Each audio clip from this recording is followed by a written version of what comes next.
Servus Leid und Batzis. UIS Guat bei Eis. Daheim Haken Sabbat 1 flauschig.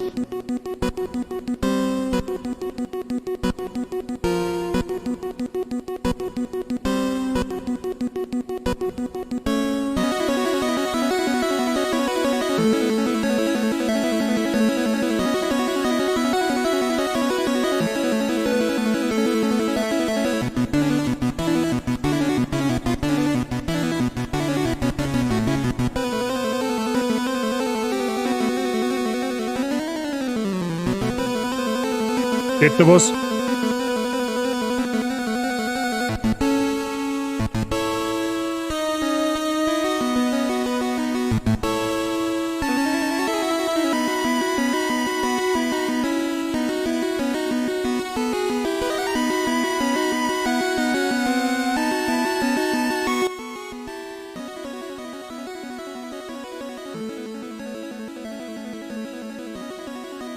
So, grüß Gott beieinander. Mr. Lucky, Frau Birgit und der Herr Sai Ching, der Herr Andal im Lurk, merci dir. Warum mein Headset spinnt halt, ich weiß auch nicht. Der Mr. Highlander, der wo im 10. Monat schon mit dabei ist. Danke dir, der Mr. Werb ist auch schon da. Highlander, merci dir für deinen Resub im 10. Monat. Ich hoffe, du hast weiterhin viel Spaß bei uns. Ja? Viel Spaß weiterhin mit den Emotes und viel Spaß in der Party-Gang. Ich hoffe, ich habe jetzt keinen überlesen. So, Thema Emotes. Ich flippe aus mit dem Headset. Mein Headset schaltet sich komischerweise jetzt immer wieder in Standby und ich weiß nicht warum. Bezüglich der Emotes, Leute, schaut einmal, wenn ihr auf die Emotes geht, dass ihr nicht die verwendet, die wo ihr häufig verwendet. Also da gibt es ja Untergruppen, quasi zuletzt verwendet, häufig verwendet. Da wird es wahrscheinlich nicht gehen, weil es noch unter meinen alten Twitch-Tag läuft. Geht's quasi in enkerer Emotes-Listen ganz nach unten, bis Emotes spezifisch angezeigt wird von Dabazi und die müssen dann gehen. Also einfach mal probieren. Spaß habe ich auch bei euch, wenn ich dabei bin. Das freut mich. Das ist zauberhaft. Jetzt, wenn sie mein Headset einmal beruhigen darf und sie nicht alle 2 Minuten ausschalten darf, aus welchem fucking Grund auch immer, dann war ich schon sehr zufrieden. Mike Habidere. Dampfe Habidere, servus, grüß dich. Ja, 6. Birgit und schon funktioniert's. Genau, also wenn ihr Emotes von mir verwendet, schaut drauf, dass das wirklich die Emotes sind, die wo den Tag, wo sie den neuen Tag halt verwenden und nicht meinem alten Tag, weil sonst geht's nicht. Wo geht's lang? Ja, das werden wir, oh Gott, die Witze, die werden nicht weniger. das werden wir jetzt ausfinden, wo es dann lang geht. Das aktualisiert sich, ja. Das wird aktualisiert, sobald du deinen Namen änderst auf Twitch. Das ist der erste Stream halt mit meinem neuen Namen. Ja? Der Long John. Ja, der Long John. Bin schon da, Rippel noch im Ofen geschoben. Oh, leck mir am Arsch, ja. Bei den Semcros geht's schon wieder gut. Wifi, schick mir die Adresse.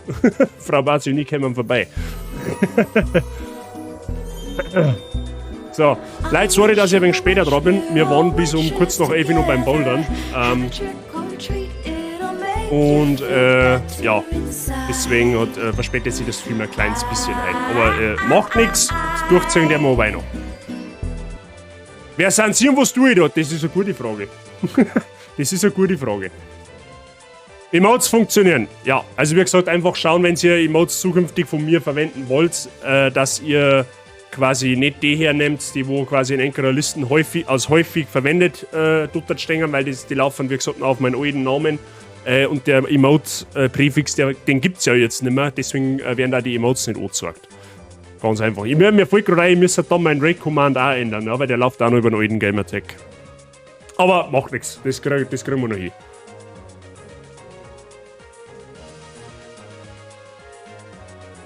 Weil ich muss ja nur einen Sound schicken, ja, der steht noch offen Zeit. Den müssen wir noch zukommen lassen, die nächsten Stunden, Tage.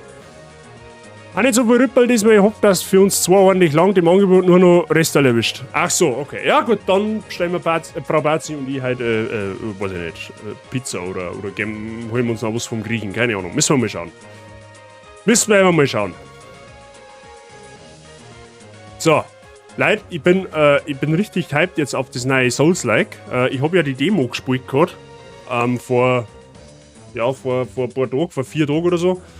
Von wo lang. Und ich war äußerst stark erstaunt von dem Spiel. Ich hätte nicht gedacht, dass das sich so gut spielt. Deswegen auch ja, die Entscheidung, dass wir es in Stream übernehmen.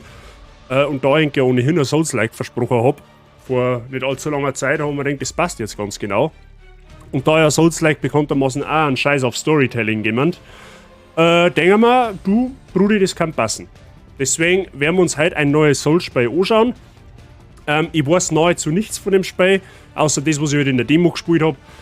Das heißt für mich, Mechaniken neu lernen, Spiel neu kennenlernen, ist bestimmt wieder shit zum Zuschauen für euch. Ich werde das eine oder andere Mal mit Sicherheit wieder schwitzert werden. Haben wir ja in Elden Ring auch das gleiche gehabt damals. Circa heute vor einem Jahr ist Elden Ring gekommen. Und ja, schauen wir mal. Schauen wir mal, was da so auf mich zukommt. Oder auf uns, besser gesagt. Bei euch gibt es halt Curry Chunks. Curry Chunks abends. Ja, hört sich auch nicht schlecht an. Also, Surbraten mit Kartoffelknödel, warmer Sauerkraut und ein halbes Weißbier. Sehr gut. Sei los der Schmecker und ja. Und merci für den Lurk. Bis nachher, I guess. Also ich werde halt streamen ungefähr bis um 3, halb 4, je nachdem, wann wir von der Bad haben können. Wir müssen nämlich dann noch in die Wohnung, also auf Baustelle sozusagen, müssen wir noch kurz was abchecken. Aber ich glaube, dass wir die ersten 3 Stunden schon mal einen ganz guten Eindruck kriegen von dem Spiel. Jetzt werden wir sowieso die erste Viertelstunde, vielleicht 20 Minuten, werden wir sowieso im Charaktereditor verbringen, weil wir uns ja einen Charakter zusammenbauen müssen. Und dann müssen wir sowieso das Demo-Level erst nur spielen, also das Tutorial-Level. Und dann wird es tatsächlich so ungefähr eine Stunde, werden wir etwa brauchen, bis dass wir dann in den Content kommen, den ich nicht kenne. Aber ich glaube, das kriegen wir hin. Also was ich bisher so sagen kann, es spielt sich sehr ähnlich wie Sekiro. Und ja, was dann da sonst an Neuerungen dazukommen, das werden wir jetzt dann rausfinden. Weil wir habe ich deren.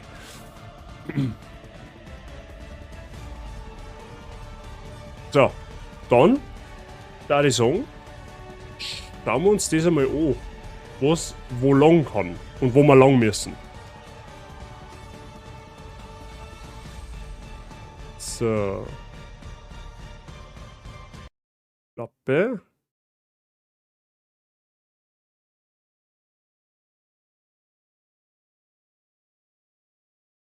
Perfekt. Haben wir auch schon ein Beidel. Sehr schön. Es müsst ihr dann bitte sagen, ob es vom Ton her passt. Ich habe es jetzt einmal auf 75% eingepegelt. Wenn es zu leise ist, sagt es mir. Wenn es zu laut ist, sagt es mir bitte schön auch. So.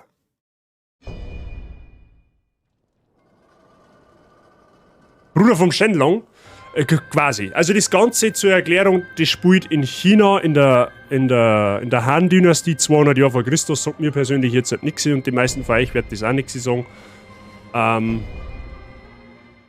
Und ja, es ist halt aus japanisch angehauchtes, chinesisch angehauchtes Setting, aber das ist, ich bin da sehr, sehr Fan davon. Das hat mir in Sekiro schon brutal gut gefallen. Das hat mir in Nioh brutal gut gefallen und das ist halt vom selben Entwickler wie von Nioh. Von daher schauen wir einfach mal.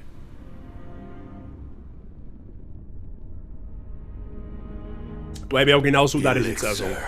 The secret of the eternal path, a prize sought by the sovereigns of old. Among them was the first emperor of the Qin, who lusted for immortality. The result of his quest to obtain the forbidden medicine was a catastrophe. The elixir's power proved overwhelming. And in the years following the dynasty's demise, it continued to exert a shadowy influence on conflict and political machinations. Many moons pass, and the Han Empire faces its final days. In these dark times, Elixir once again threatens to become the catalyst that awakens the dragons lying dormant across our land. Aha, wenn Drachen schon wieder im Land schlummern, ja, das heißt schon wieder ganz gute Sachen für mich.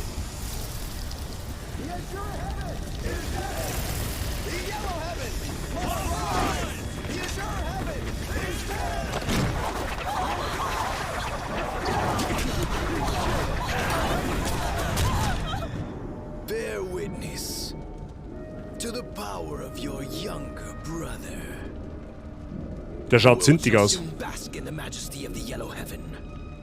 Bring prosperity for all.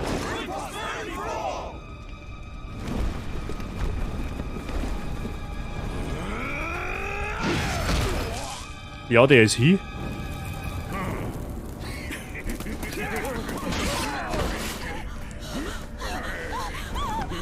Die wird gestopft wahrscheinlich.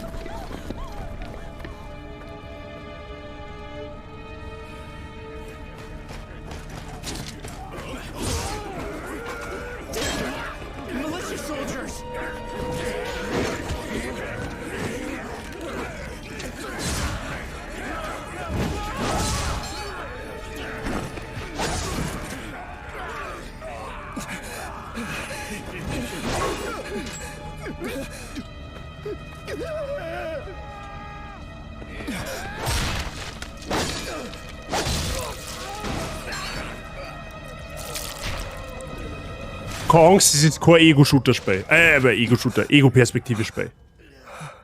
Gibt es da auch wieder einen obligatorischen Tutorial-Boss, den man nicht umlenken kann? Also wenn das der Boss aus der Demo ist, dann kann man dann muss sogar umlenken. Blutrausch zum Mittagsleiten. Perfekt, oder? Sabi, grüß dich, alles gut bei dir? Schön, dass du einer schaust. Ja, das ist jetzt... For saving me. I'm glad you've recovered from your injuries. Ja, bei mir auch. Ja, frisch vom Bouldern heimgekommen, deswegen Streamverspätung, aber sonst ist gut. Found you, bearer of the eternal elixir field. Okay, das Elixier scheint wieder irgendeine so Substanz zu sein, die wo wir dann brauchen zum Aufwerten oder wie auch immer. Jetzt schauen wir uns erst einmal ein Dingens an. Ein Charaktereditor. Ich muss sagen, das hat mich in der Demo schon ziemlich überrascht. Die Models, also die Models von den Charakteren, die schauen richtig gut aus. Ich spiele jetzt natürlich bekanntermaßen als Mann und es gibt da etliche Möglichkeiten. An Frisuren, an Gesichtsausdrücken, wie auch immer.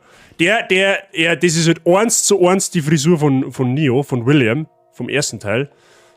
Aber gut, liegt halt nahe, wenn es der gleiche Entwickler ist.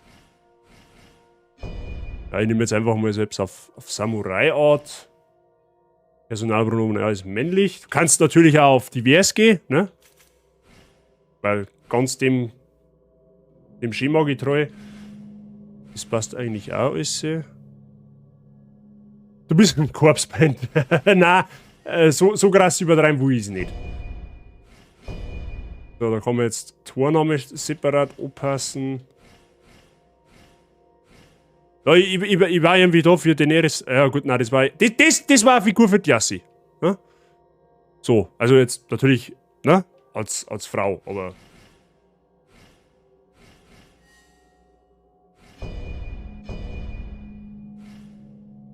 Kann man da auszoomen? Bitte, danke. Ah, ja, jetzt. Bämselkopf.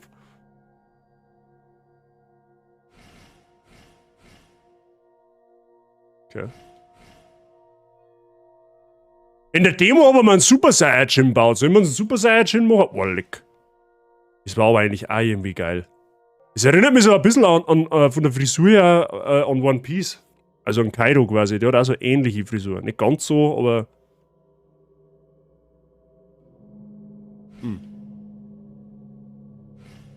Irgendwie schon geil. So ein Ureinwohner so mäßig. Wie oben erst mehr Stunden Charakter erstellt. Na, so lange brauchen wir nicht. Und Sabi, danke für den Lurk. Lust der Schmecker.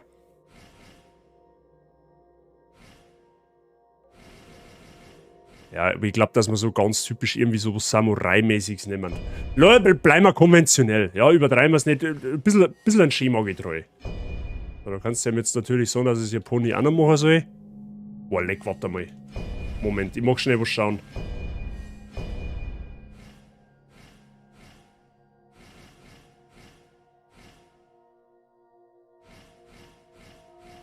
Ja, okay, nevermind. Passt schon. Das sind ein wenig längere Haare, das gefällt mir jetzt persönlich nicht. Los mal bei dem. Das erste ist meistens das besser. Zusammenbunden, was ist das? Ah, da stehen die auf der Seite ein wenig ab. Ja, nehmen wir das, schaut ein wenig frech aus. Eine Farbe.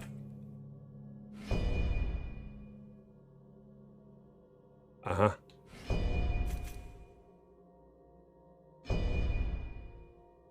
Was ein wenig so mal, so schwarz-rötlich, hä?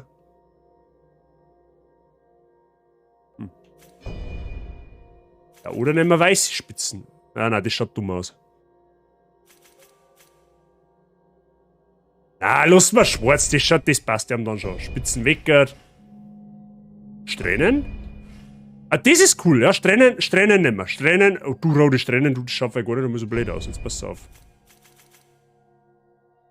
Oder blond. Wir brauchen irgendetwas, was ein bisschen außersticht. Aber so. Ich hätte schon fast so rot-schwarz, das schaut schon irgendwie ein wenig bedrohlicher aus. Graue Haare hat unser noch nicht. Ja, Haarspitzen, Accessoirefarbe, was ist das schon wieder? Ach, das ist das Bundle da dahinter, okay. Ja, das machen wir auch rot. Das passt einem dann schon. Roter Stern ist 10 BS mehr. Mindestens. Mindestens. Ja, ich glaube, das lassen wir. Das passt ja mal so. Jetzt schauen wir mal, ob wir da irgendwie so ein schöner, langer, so, weißt du, so ein richtig schöner, langer Board haben. So ein Zipfi-Board, weißt du? So ein Vollboard brauchen wir nicht, also das schaut ja geschissen aus. Ne? Also es muss schon ein wenig ins Bild passen. Die Bordfarbe, die lassen wir auch so. Schnurrbart, brauchen wir ein Schnurrbart? Ja, das darf der wahrscheinlich nicht schon. Ja, nein, der braucht auf alle Fälle ein Board. Ja, da lassen wir auch den, der wo.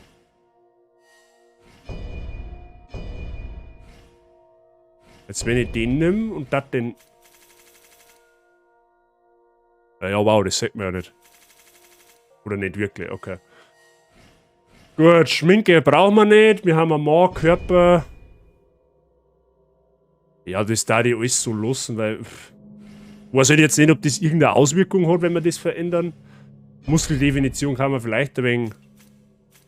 Ja, so ein bisschen eine Kraft sollte er schon. Also jetzt, wie schaut denn das aus? Ja, okay, Fettgehalt von -18 ungefähr, ja, das ist auch nicht mehr gesund. So, nehmen wir goldene Mitte, das passt einem dann schon. Ja, Brustgräs mit Körperaccessoire. Eins kannst du einen Zipfel einstellen, oder was? Was ist denn das? Ach, da kannst du ja mit der Tätowierung auch noch versammeln. Aha, das war Accessoire 1, was ist denn das zweite?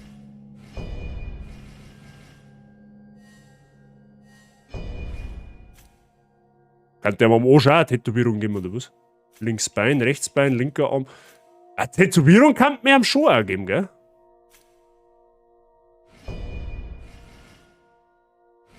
Schauen wir mal, haben wir da irgendwie etwas? Ja, so ein Naruto Uzumaki zeigen.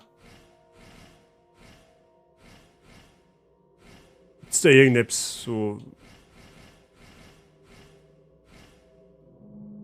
Aha, aha. Ja, das geht so ein bisschen in die Richtung. Das gehört auch auf den Bugel, definitiv. Also da gibt es schon ganz Körper-Tattoos dann auch, okay. Mehr Tattoos, mehr gut. Ja, zu viel William auch nicht. Da sind sie überhaupt. Der Schlangen. Ah, da der Drache. In China muss ein Drache hin. Oder ein Tiger wahlweise. Ja? Wahlweise auch ein Tiger. Aber mit einem Drachen haben wir nicht verkehrt. Und am Bugel, jetzt pass auf, am Bugel, da kriegt er auch noch etwas. Da kriegt er noch da das Typische, was alle haben, da so ein Yin-Yang-Zeichen. Wird man zwar später eh nicht mehr sehen, weil da die Rüstung drüber ist, aber ich glaube, das können wir dann also. Ja, super, du sagst nicht einmal was von der rechten Tätowierung. Okay, egal. So, was haben wir jetzt da?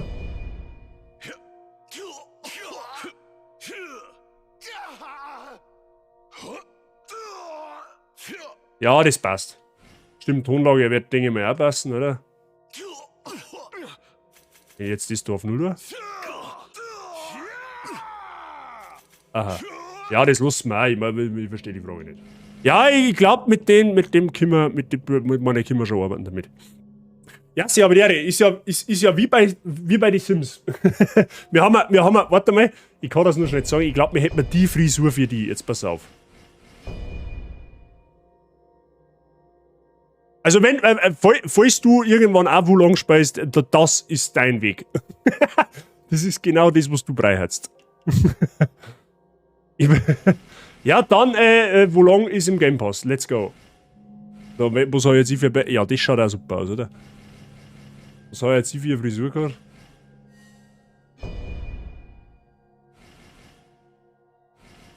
Die habe ich jetzt erst gehört. Da müssen wir mal. So. Muss ich das jetzt wieder einstellen, oder was möchtest du verarschen? Tatsächlich.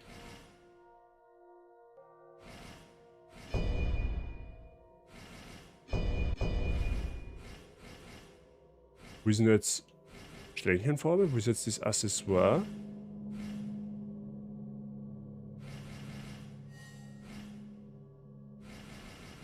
Da ist. So, gut, Schluss, aus, fertig mit Charakter erstellen. Wir wollen Viecher zusammenzipfen. Ja, sie ist gut bei dir. Ich schau bei dir ein bisschen zu, bin nicht so die Souls-Veteranin. Ja, du, mit Code Vein hast du aber gar nicht einmal so schlecht angestellt. Muss ich vielleicht schon mal sagen. After all this time, my wish has been fulfilled. Passt der Ton eigentlich, Freunde der As long Sonne? as we have you, victory is still possible. Consider that a talisman of protection.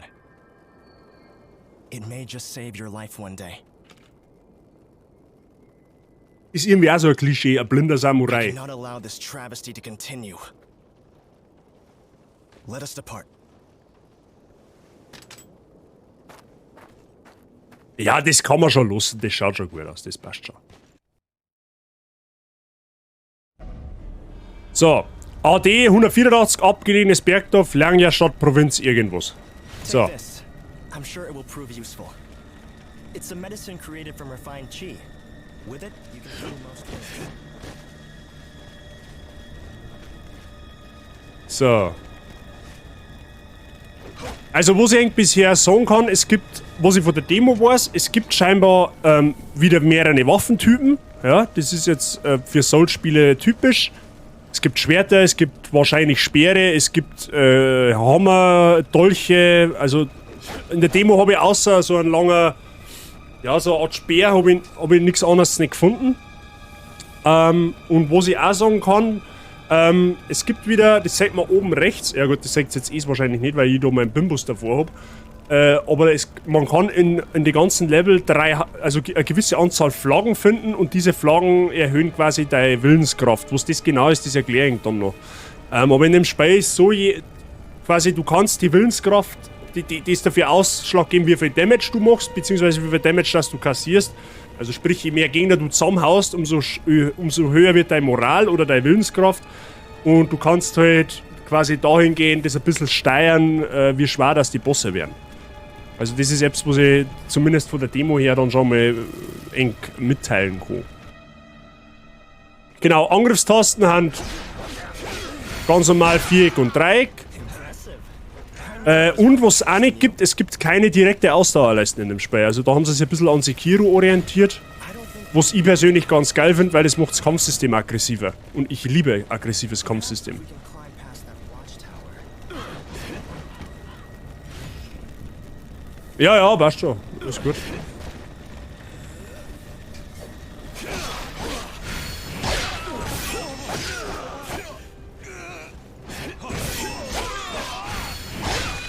Das, was ihr jetzt gerade gesehen habt, da wo so Funken fliegen, das ist das Pariersystem in dem Spiel. Man kann scheinbar wirklich alles parieren. Verbraucht in dem Sinn auch nicht wirklich Ausdauer. Also das habe ich noch nicht so ganz verstanden. Wir haben unten so einen Balken in der Mitte, der wo nach links und nach rechts ausschlägt. Nach rechts ist meine Willenskraft, dass ich quasi einen Willensangriff starten kann mit Dreieck, also ein schwerer Angriff quasi, der den Willen vom Gegner oberbricht. Und das linke ist halt quasi, wenn ich jetzt da ausweiche, dann geht das nach oben. Und wenn das ganz oben ist, ist mein Wille mehr oder weniger oder meine Moral gebrochen und dann bin ich anfällig für einen Hardcounter sozusagen. Also das ist das, was ich bisher schon rausgefunden habe. Wir haben aktuell eine Moral oder einen Willen von 1. Das ist jetzt das Blocken. Du kannst halt mit zweimal Kreis nach hinten ausweichen oder wenn du halt in dem Moment, wo du getroffen wirst, Kreis drückst, dann parierst du und das ist halt... Du kannst halt, was ich so gesehen habe in der Demo, du kannst halt wirklich fucking jeden Angriff parieren.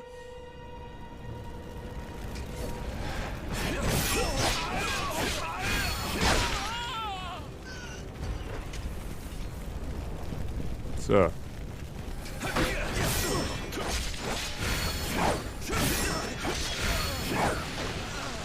Das Kampfsystem ist halt durch das halt sehr, sehr schnell und sehr, sehr flüssig. Und das taugt mir halt brutal. Das Einzige, was ich ein bisschen komisch finde, das ist, dass du mit R2 lootest.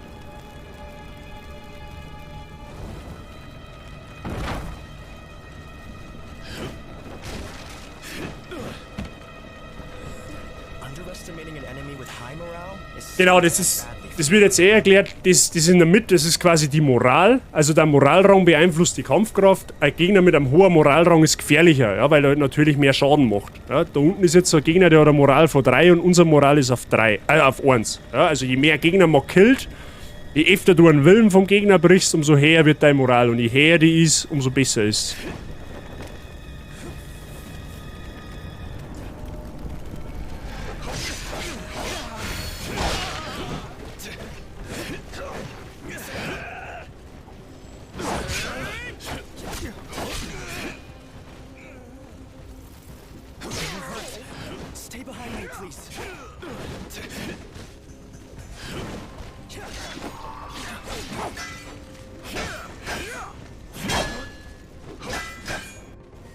Erst du deine Blocken auf?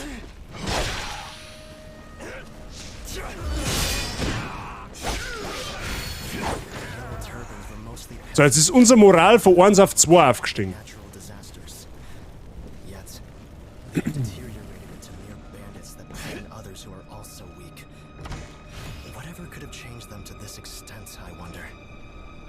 Genau, da ist unser Ausrüstungsmenü. Also es gibt halt, du kannst wieder 2 Nahkampfwaffen gleichzeitig führen, du kannst 2 Fernkampfwaffen oder auch 4 Fernkampfwaffen, bin ich mir jetzt nicht sicher. Wobei ich glaube, dass das Munitionsslots sind. Also ich sage jetzt mal, du kannst auf jeden Fall 2 Fernkampfwaffen führen, dann hast du deine ganze Rüstung erinnert. Das ist halt aufgebaut wie in Neo, tatsächlich.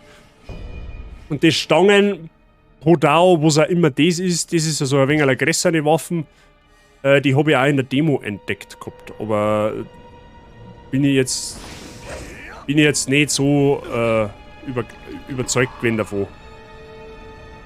Ich will nur noch mal schauen, wie man dort die Waffen gewechselt hat. Ach, da ist die.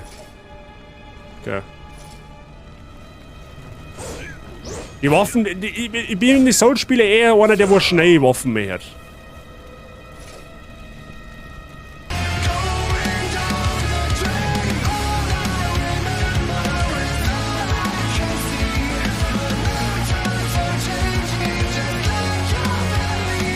Mr. Billinger!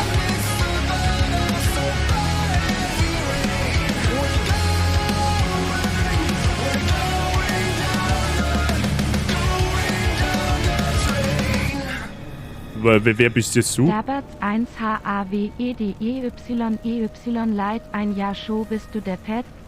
Mr. Billinger, danke dir für deinen Resub für 12 Monate. Er ist ein Jahr jetzt Mitglied in der Bazi Gang. Holy shit. Mr. Billinger, danke dir für deinen einjährigen Support. Weiterhin willkommen und viel Spaß mit den Mods. Ich hoffe, dir geht's gut. Alles fit bei dir. So, das da, diese Standarte, das ist vergleichbar mit den Leuchtfeuer in Dark Souls. Da kannst du dann auch aufrüsten, quasi deine Attribute steigern. Du kannst dann noch ein Zauber einstimmen, du kannst dann dort, das ist quasi mehr oder weniger dein ganzer Hut, da kannst du praktisch, ja, dann Vorräte kaufen und verkaufen, da ist das Schnellreisesystem. Man kann auch Koop spielen, was ich mir bisher so ausgelesen habe, bis zu 3 Spieler gleichzeitig. Was Verstärkungen ist, das weiß ich nicht, was Lieferungen haben, das weiß ich auch nicht. Erhalte Add-on-Objekte oder Prämien von verbündeten Kriegern. Es gibt keine Gegenstände, die, ja, okay, toll, ja.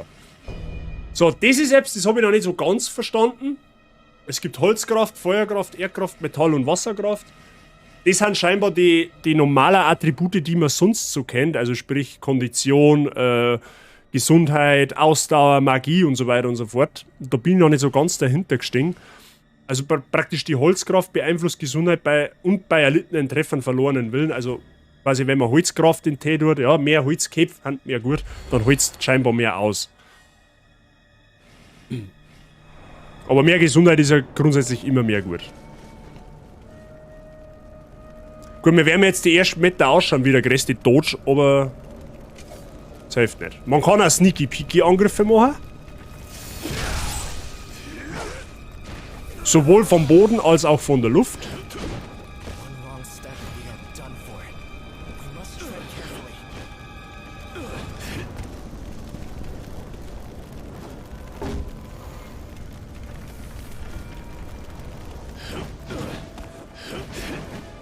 Last. We shall have to find another way around.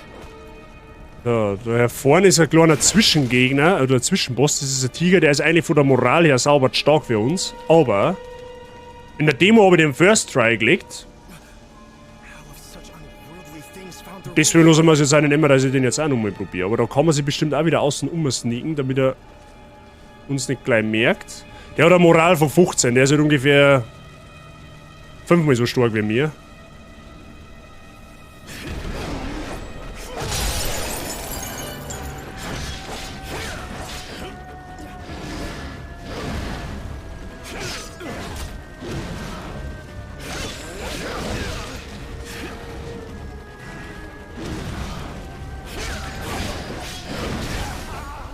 Ja, okay. Mir geht's bis auf Erkältung ganz gut, aber das ist ja um die Zeit normal. Ja, das der Breselt momentan die Meeren. Bei mir in der Arbeit haben wir auch einige, die wo da betroffen sind davon. Also selbst Frau Basi und ich, wir schnupfen momentan auch so ein bisschen umeinander.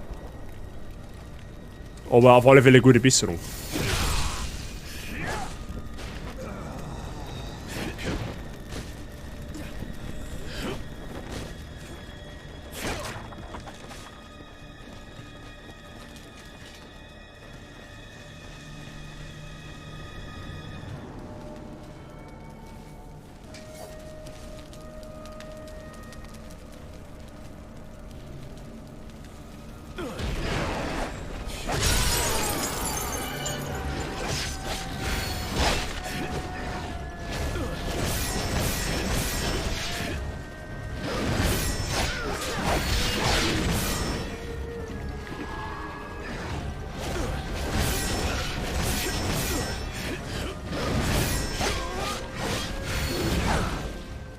Ah, hat er mich nochmal erwischt. Ja, okay.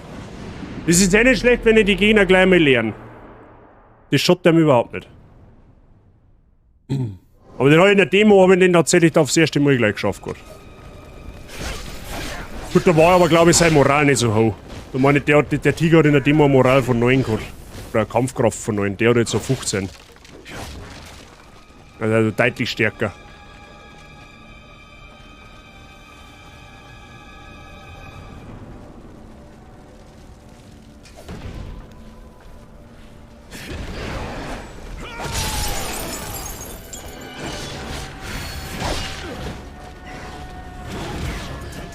What the fuck?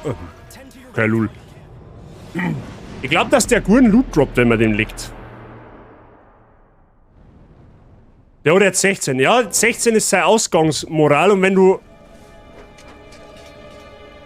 Ja, genau, klar. Wenn du seine Moral brichst, oder seinen Willen brichst, dann geht der Arme nach unten. Der sinkt dann quasi um 1 Stufen.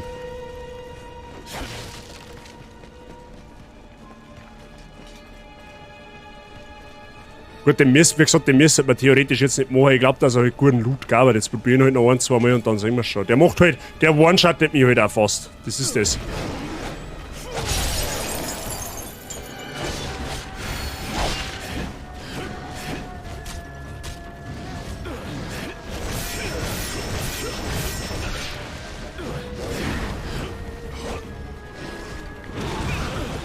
Oh, leck.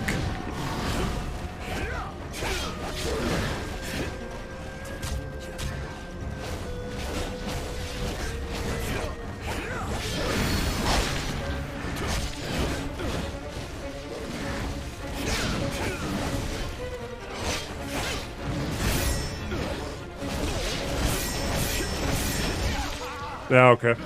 Die Salbe, wenn er mich da halt einmal trifft, dann... Da ist halt dann recht schnell vorbei. Wie gesagt, der 6 der macht halt mit 2 Schlägen macht mir der halt komplett hops. Okay, gehen wir weiter. Der war in der Demo leichter. Der war in der Demo ein ganzes Stück leichter.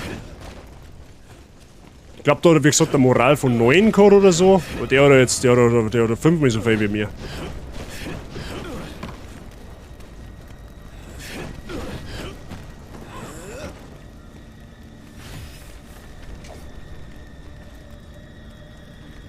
So, man kann auch Sneaky Peeky von oben machen, aber nur bei Gegnern, die einem nicht sehen.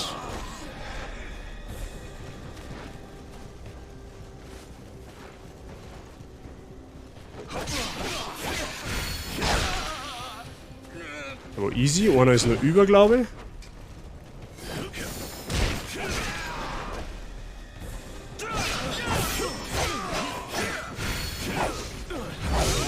Aber.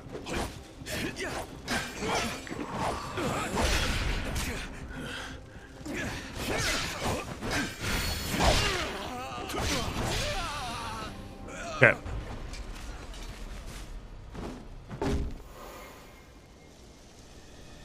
Standhaftigkeitsrang ist auf 4 gestiegen, ja genau.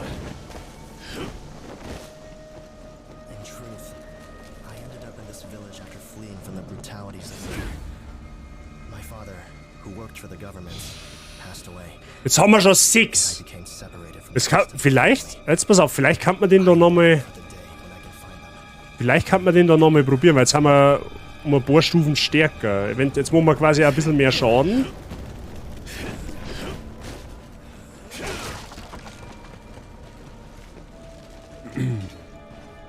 Was ich bisher so festgestellt habe, man verliert auch scheinbar keine was Elixiere oder Seelen, was das sind da unten. Ich weiß nicht, wie es in dem Spiel heißt.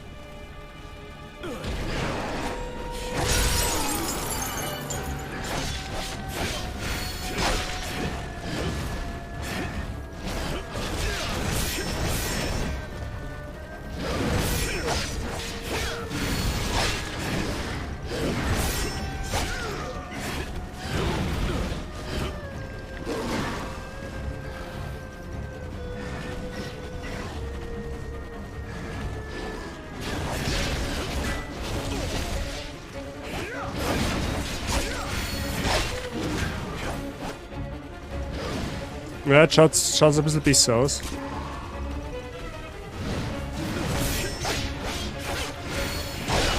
Nice! Ein Gürtelhaken. Was ist denn ein Gürtelhaken? Haben wir mal ein bisschen in die Hosen gekriegt? Ah, lul. Okay. Gürtelhaken, was ist das? Ach, das ist so ein Accessoire. Was macht der? Elementarschaden plus 1,5% und mehr Gesundheit. Ja, den rüsten wir mal aus, weil besser haben wir nicht haben. Jetzt habe ich die Ehre. Wir wünschen dir maximalen Erfolg. Danke dir. Und danke für den Lurk. Ja, wir haben gerade so ein bisschen noch am Reinfuchsen. Wir haben den Tiger jetzt nochmal geschafft. Aber da sieht man mal, was das ausmacht. Wir haben jetzt, glaube ich, 3 Moral mehr gehabt wie vorher und wir haben den Tiger weggeklatscht. I sense that something valuable lies around here. So, da sagt die Kistenherrin, die habe ich auch in der Demo gefunden. A fine piece of Beinschienen des Generalleutnants. Beinschienen des Generalleutnants. Macht uns auch besser. Nehmen wir mal. Wir haben nochmal so Waffen gefunden. Ah, das ist... Hey, kann ich eigentlich, wenn ich jetzt zweimal die gleiche Waffen trage... Ja, okay, die nimmt er nicht in 2 Hände. Okay, ich hätte jetzt gedacht, der benutzt die dann 2, also quasi, ne?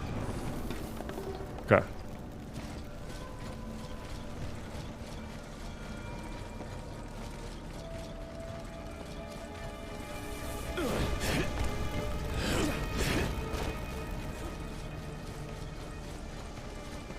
Wie den Elden Ring, ja genau, das war jetzt eben der Hintergedanke. Was ich richtig cool finde, wenn du die Standarte aufstehst, dann wird deine Gesundheit und deine ganzen Tränke, das wird da alles aufgefüllt, aber ohne dass deine Gegner wieder respawnen. Das passiert erst, wenn du auf Ausruhen gehst. Das finde ich richtig coole Neuerung. Das macht es ein bisschen leichter für Einsteiger. Ja, ich gehe jetzt einfach mal für Holzkraft, weil ich nicht weiß, wie und weshalb. Die vollen Funktionen wurden freigeschaltet, Zauber. Ja, genau, das ist wie in der Demo. Da kann man dann, je nach Attribut, was man halt skillt, kannst du dann quasi gewisse Zauber erlernen. Oder du kannst Zauber erlernen. Ich habe jetzt bei jedem einen Attributspunkt. Fragt mich aber bitte nicht, wie das alles zusammenhängt und wie das funktioniert, da muss er mich reinfuchsen. Ich weiß nicht, wie stark das Magie in dem Spiel mal ist. Generell ist so, dass Magie in Souls-Spielen eigentlich immer recht stark ist. Aber keine Ahnung, ich weiß es nicht. Erhöht bei niedrigem Willen die automatische Erholung und verringert automatische Leerung bei hohem Willen. Was genau macht das jetzt? Erhöht bei niedrigem Willen die automatische Erholung? Achso, wir regenerieren wir automatisch Gesundheit, oder was? Ja. Was haben wir? Da lässt einen Blitz auf ein Ziel oder einen Punkt hinabfahren. Ja, das ist irgendwie, ja.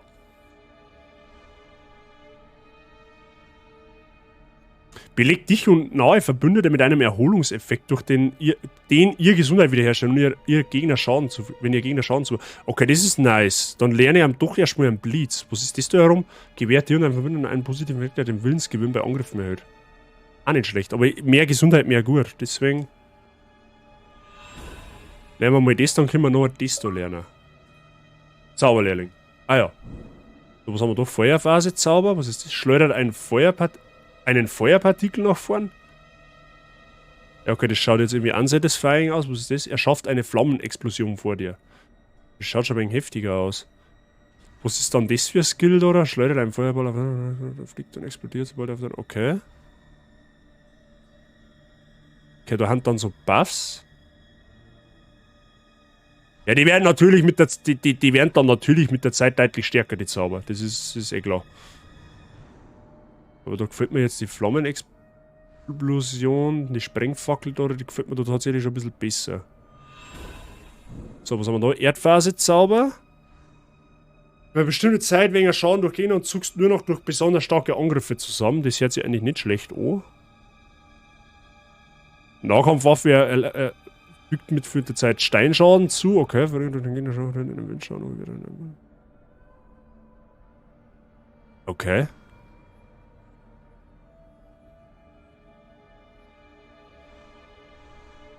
Was haben wir da? Ja, das ist halt, wie gesagt, das ist für mich jetzt alles einlesen, alles neu lernen.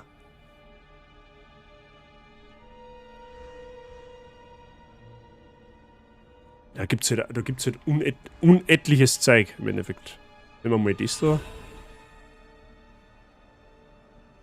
Ach so, du kriegst eine Warnung, wenn du den mit den aktuellen Attributen nicht verwenden kannst. Das ist nice. Ja, dann lernen wir den nicht. Dann heben wir uns das einmal auf. Wie lang darf der Sound sein? Maximal 15 Sekunden. Oder vernichtender Druck. Was haben wir das da? Giftblasen. Oh, gibt's da Gift in dem Spiel?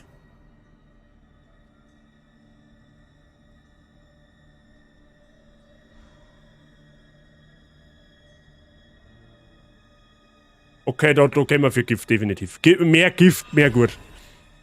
Gift war in Dark Souls 2 schon brutal. Was haben wir da? Für eine bestimmte Zeit wird dein Willensverbrauch während des Blockens reduziert. Okay. Und einfach haben wir das. So, jetzt können wir jetzt festlegen. Machen wir herum Blitzeinschlag. Gift machen wir auf der linken Seite. Sprengfackel auf der rechten und herunter machen wir halt die Frostlanze. Ja, wird schon passen. Perfekt mit 13,5, dann bist du voll drin. So, das nutzt mit Zauber, okay. MP3, ja. So. Oha.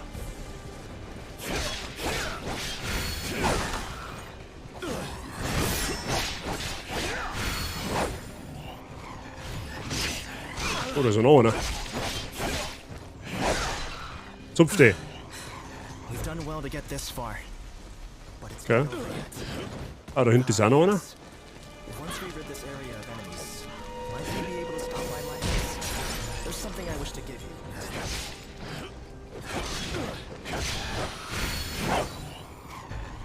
Okay. So, sonst irgendetwas?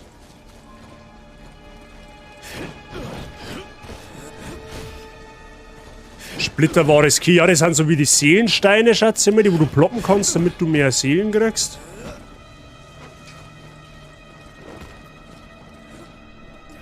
Kampfkünste. Entfessle eine mächtige Kampfkunst, die Willen verbraucht. Du kannst keine Kampfkünste einsetzen, wenn deine Willensanzeige niedrig ist. Kampfkünste ändern sich je nach verwendeter Waffe. Seltene Waffen können 2 Arten von Kampfkünsten haben. Okay. Kampfkünste. Ja, 1 und Viereck. Ah ja.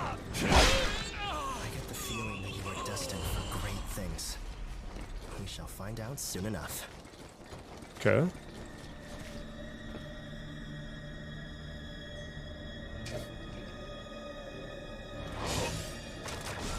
Ja, wir haben einen Schneeball aufgeworfen.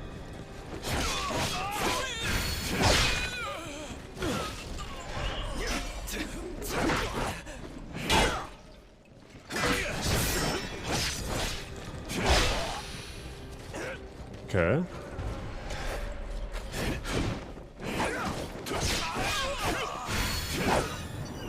Dann haben wir wieder so eine Flagge. So, wenn man so eine Flagge sitzt, steigt auch automatisch die Moral. Okay, ja gut. Verstehe ich dann schon. That would be the leader of this unit. Indem du Anführer besiegst, kannst du die generischen Standarte erobern, okay? Jo, servus. Oh, ich wirf da Giftblut auf, das wird schon passen. Aua.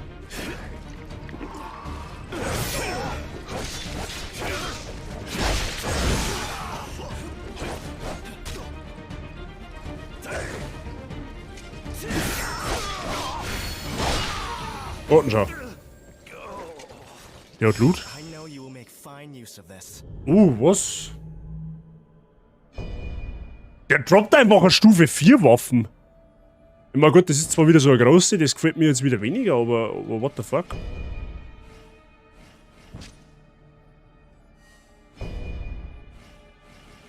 Okay.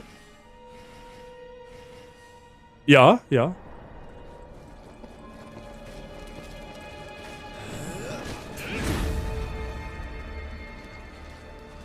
A well-earned victory. Ja. Und mit Stufenaufstieg. Was bemacht das halt? Beeinflusst von Angriffen wiederhergestellten und von Kampfkünsten verbrauchten Willen. Das ist eigentlich auch nicht schlecht. Beeinflusst Gewichtsobergrenze. Okay, das brauchen wir quasi das ist quasi mehr oder weniger die Stärke. Damit ich mehr Rüstung tragen kann. Beeinflusst von Zaubern verbrauchten Willen. Okay, das ist quasi Magie. Und beeinflusst vielleicht Gegner dich bemerken. Und den vom Blocken verbrauchten Willen. Ja, okay. Das ist Gesundheit. Das ist der, mehr oder weniger der Angriff. Das ist quasi Stärke bzw. Ausdauer, je nachdem, wie du es halt drast. Das ist Magie und das ist halt keine Ahnung was. Aber dann verstehe ich schon so ungefähr. Dann verstehe ich schon so ungefähr. Gut. Kleiner Spoiler, da vorne kommt der Tutorial-Bus. It's gotten to safety now.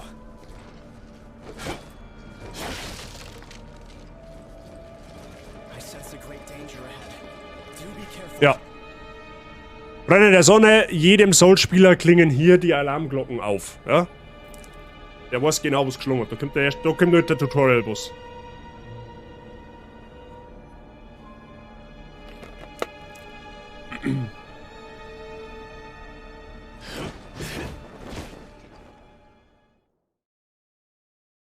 Aber in der Demo, keine Ahnung, wie viele Versuche braucht. Weiß nicht mehr genau. Also, seine erste Phase ist nicht so schlimm. Dogs of the Han Court, are Aber ja. you?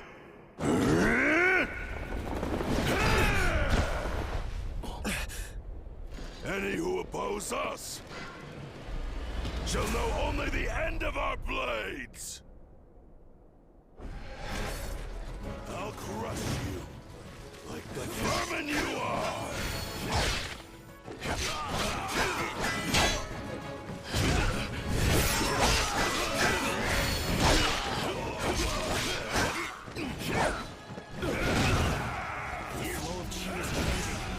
Okay.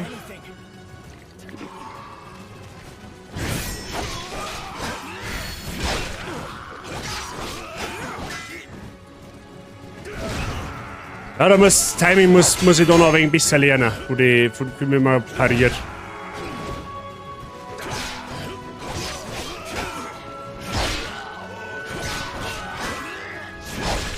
I shall protect you from further harm. Tend to your wounds while you can. Ja, ist wieder zu bald. Der war zu bald. Ja, okay.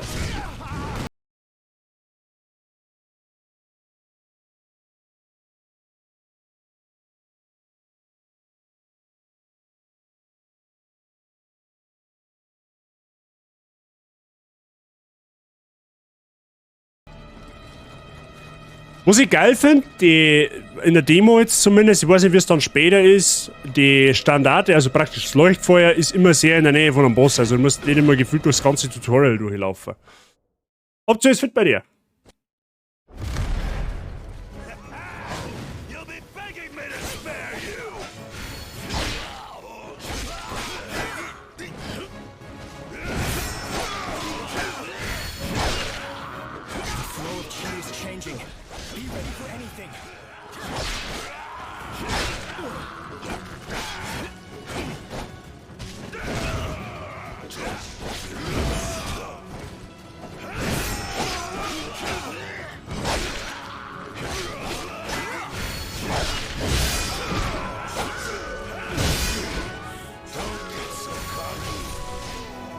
Ja, Morales Bruch einmal.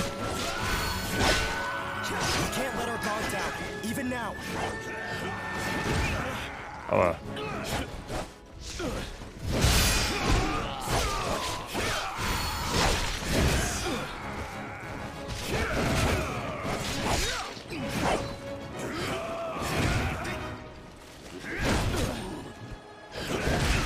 Ach so.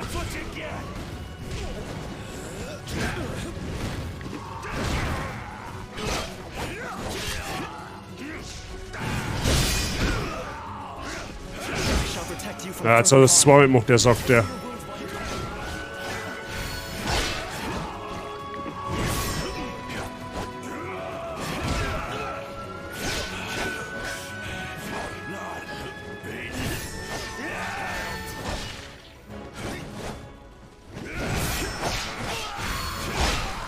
Ja, nice. Grund von Fitness haben, war noch bei meinen Eltern. Sehr schön. Dann, wünsche dir einen schönen Aufenthalt. Wollt mit den Eltern willkommen sein. Oh je.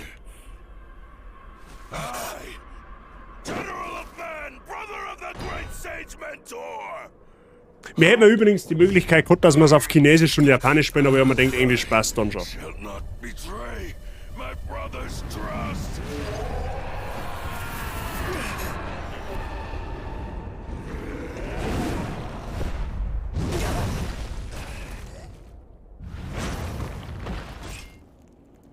Ja, jetzt schaut er noch ziemlich aus.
Scheiße, den hätten wir kontern müssen.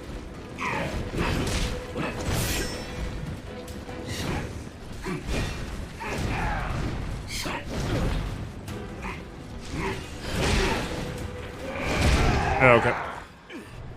Ja, die zweite Phase ist ein wenig schwieriger. Du darfst in der ersten Phase nicht so viel Gesundheit opfern müssen, weil sonst tust du in der zweiten schwer.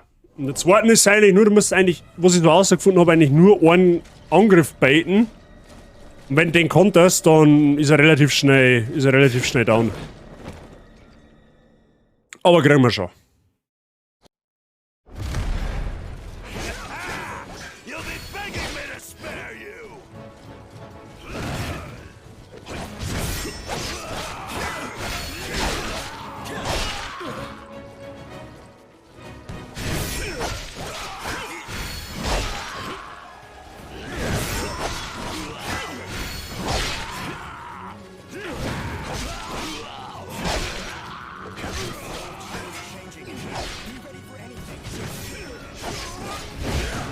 Aua.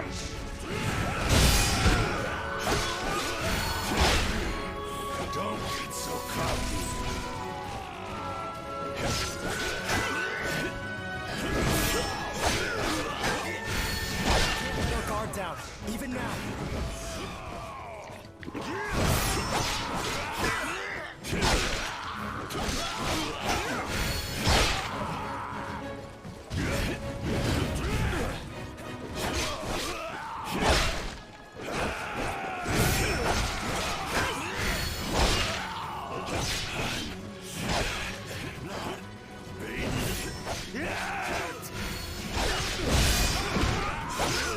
Nice, das war clean. Das war clean. Das war sehr, sehr clean. Relativ clean.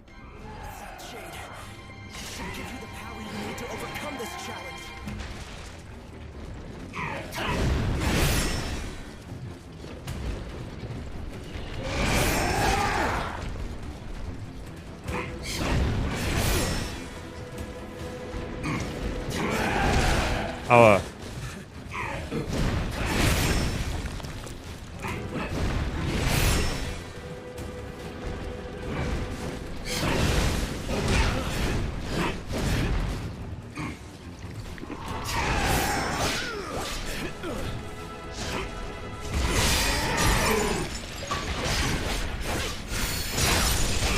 schnelle Reflexe, wow.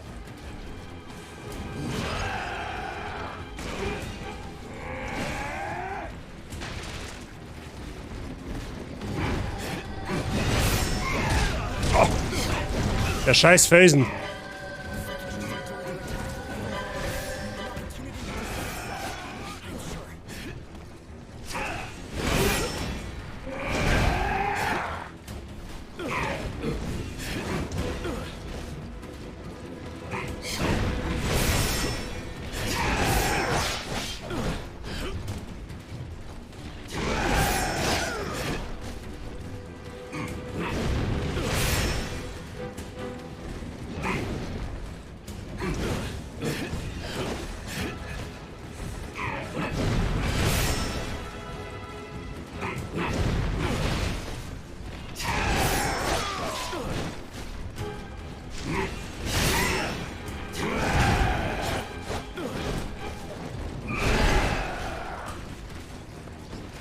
So, ich weiß zwar nicht, was er da jetzt da hat, aber...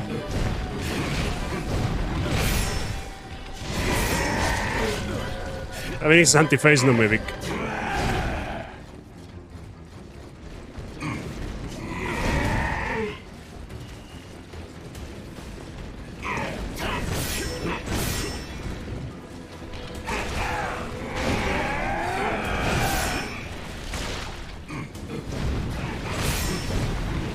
Boah.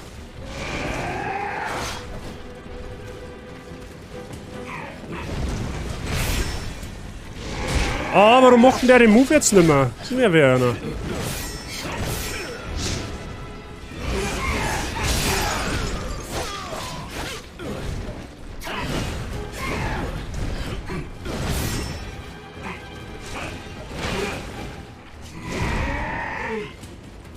Hallo, kannst du dein...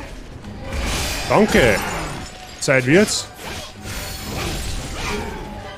Das ist... So. Du musst eigentlich nur bis zur Hälfte runterklopfen und dann in der Cutscene, beziehungsweise du musst die Fähigkeit aktivieren, die Sejade oder, also die Bestie, das ist auch von Neo übernommen. Und dann ist der Bosskampf automatisch vorbei.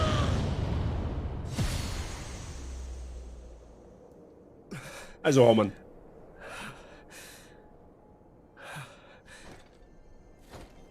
You fought very well. Now, the village is safe. By my hand. Why are you... You shall die!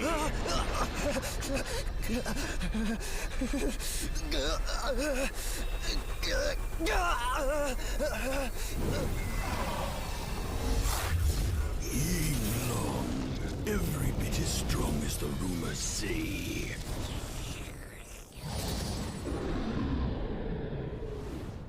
Aha.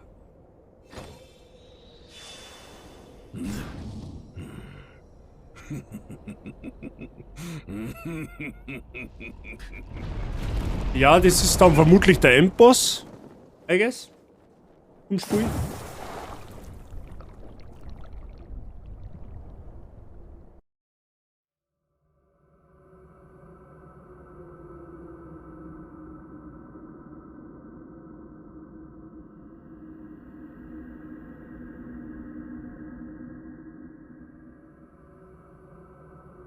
Glitzer für alle? Was meinst du, sei?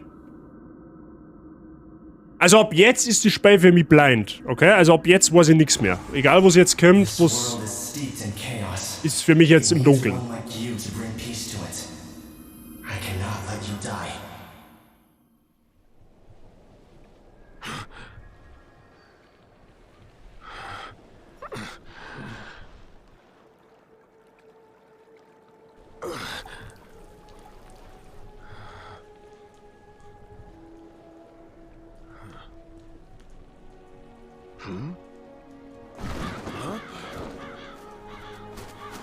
Das ist ein Raubenknädel.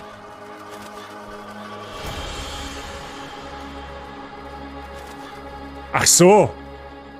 Wulong Fallen Dynasty. Schön, schön.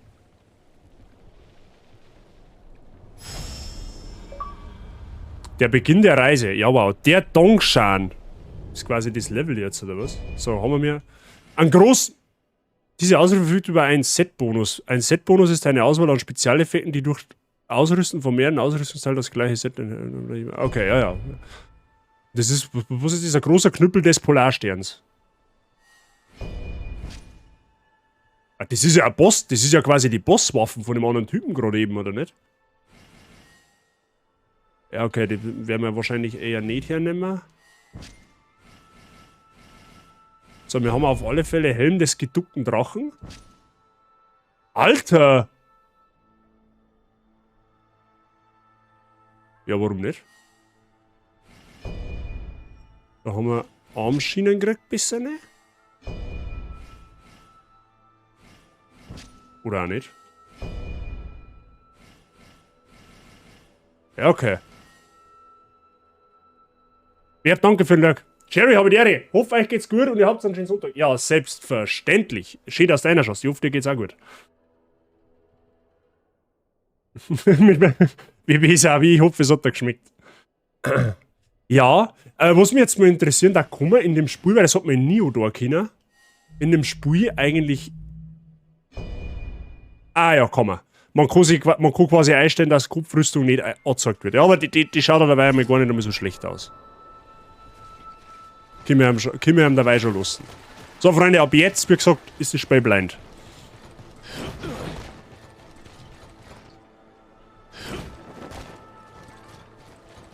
Was hält man denn da, momentan davor? Ja? Jetzt haben wir ungefähr ja, gute 3-4 Stunden im Spiel. Was sagt denn ihr dazu? Jetzt habe ich irgendwo so ein Tiger-Ding gefunden. Käsefondue, oha. Ja, das ist typisch Sonntagessen, wie du sagst. Hauptsache, es war gut. Die folgende Funktion wurde freie Vorräte. Rekrutieren und Koop. Die folgende Funktion... Starte den Online-Multiplayer. Na, will ich jetzt eigentlich nicht, aber was ist jetzt genau, da kann man, was kann man da? Ach, da kann man jetzt einkaufen gehen. What the fuck? Ein Pfeil kostet 1500, was auch immer. Kupfer. Kupfer, okay, Kupfer. Repetieranbolzen, Armbrustbolzen, Pfeil, Wurfmesser, Vergiftswurfmesser, Feierkessel, Bärengalle, aha. 5 Mineralienpulver. 5 Mineralien, das ist eine Substanz, die aus 5 Arten... Ach so, okay, ja, verstehe schon. Reisen. Der Abschnitt Grundausbildung im Reiter andere erlaubt dir, die Steuerung zu üben. Brauchen wir nicht. So, Teil 1, das Dorf des Unheils, da waren wir eben gerade. Und Teil 2 ist jetzt 2 große Helden. Wir brauchen Stufe 5 und das haben wir noch nicht einmal. Ah ja, okay. I like, sehr gut.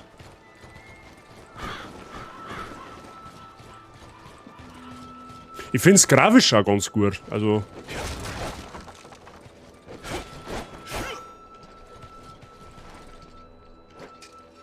Ja, da haben ein paar Gegner. Ein paar viele Gegner.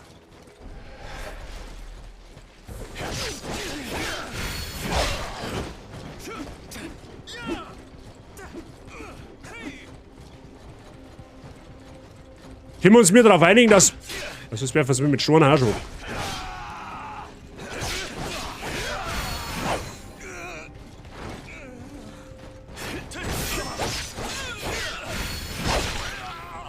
Okay. Was bitte?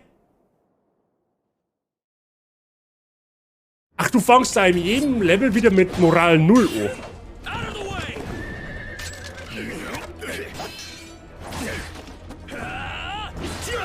Aha, das Pferd kann 30 Meter hoch springen, sehr gut.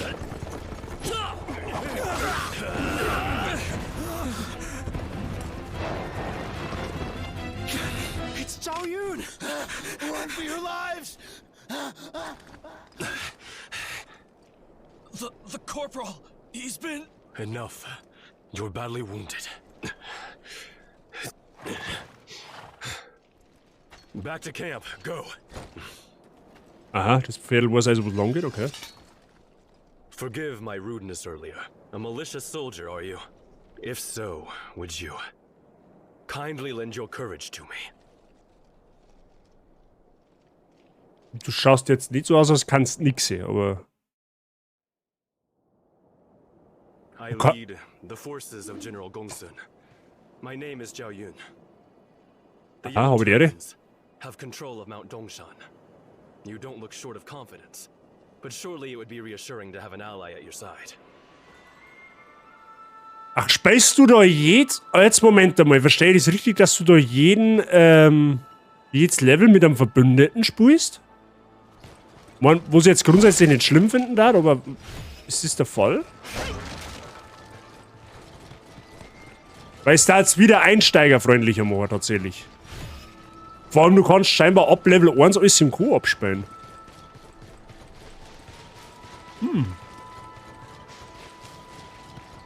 Ich glaube aber, ich werde das einstellen, dass Kopfbedeckung aus ist, weil irgendwie, ich weiß auch nicht, die verschandelt irgendwie alles ein wenig. Soll man ja unseren Bämselkopf mit roten Strähnen, den sollten wir ja schon zur Geltung machen, ja? Aha, was haben wir da? Das ist wieder, was ist das? Gegner, die Spieler auf anderen Schlachtfeldern besiegt haben, können auf deinem Schlachtfeld als Racheziele erscheinen. Die Details besiegter Spieler können auf ihren Begräbnisfahnen eingesehen werden. Ein Racheziel hat einen erhöhten Moralrang gewährt, aber diverse Boni, wenn es besiegt wird. Durch Opferung eines Drachen-Heilungstopfs an einer Begräbnisfahne kannst du vorübergehend deinen Moralrang steigern.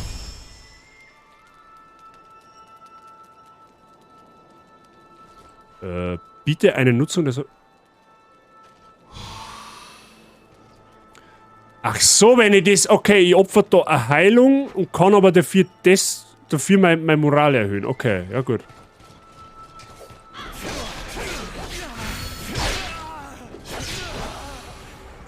Rache erfolgreich. Gongsun-Soldat, okay.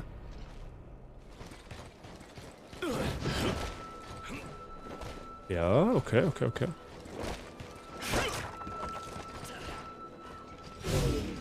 Splitterwahres Key.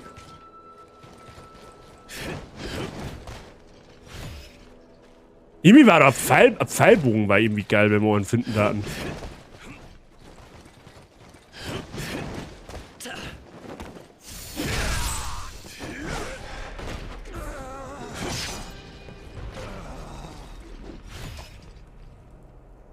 Okay. Ah, dahinter mal vorne, sieh an.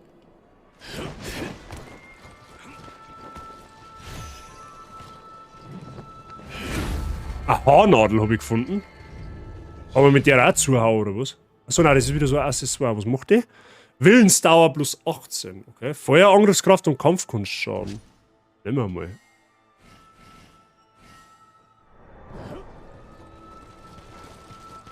Okay.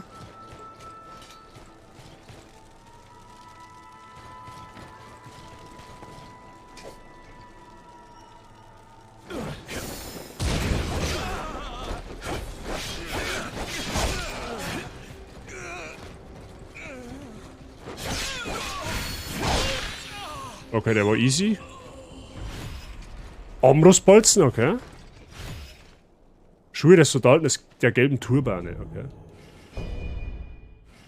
Also das ist schlechter. Die Frage ist, was tut man mit Ausrüstung, die man nicht braucht?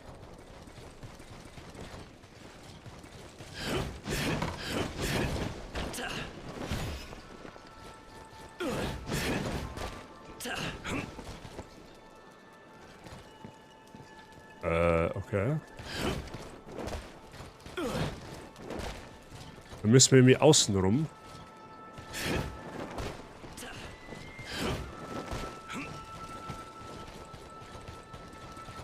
Our scouts went to reconnoiter the enemy. Ah ja, okay, wir müssen wieder einer. I came to rescue them, but have no clues as to their whereabouts. Fernkampfwaffe wechseln. Ah, jetzt haben wir jetzt eine Fernkampfwaffe gefunden. Tatsächlich. Ein Bambusbogen. Ja, der gute Bambusbogen. Okay, jetzt habe ich einen Bambusbogen, aber halt mit nichts dazu, oder was? Achso, da unten rechts steht dann meine Pfeileanzahl, die ich habe. Okay. Kann man das zoomen? Kann man, okay. Ah, da kann ich einfach auch mal, okay.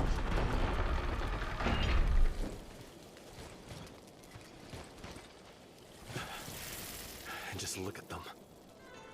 Ja, schön. Possibly a fuckback. The yellow turbans must be stopped, or our land will be ravaged beyond recognition. Kleidung, okay. Ja, ist halt aber leider auch nicht besser, oder? Ja, doch. Ach so, die hat mehr Sterne, dafür hat die... Okay, ich verstehe schon. Das heißt, die hat mehr Fähigkeiten, ja dann.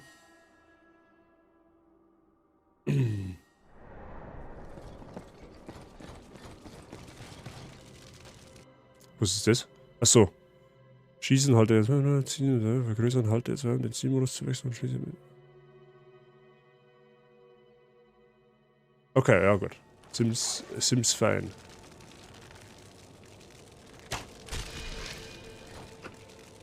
Ja, geil, der erste Schuss und gleich mal Headshot. Weil ich bin der geborene EU-Shooter-Spieler, habe ich gehört. Da oben ist ja so eine Standarte, da oben, ja. Ja, ist da oben. Jetzt wollen wir schauen, wie wir da raufkommen.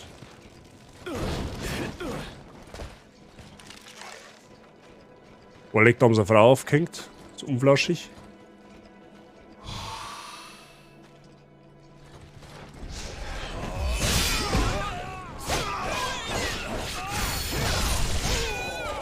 Genau gesehen, dass er daherkommt.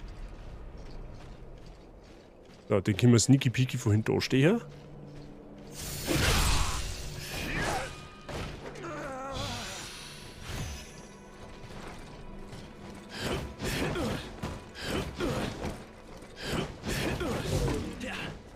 Ja.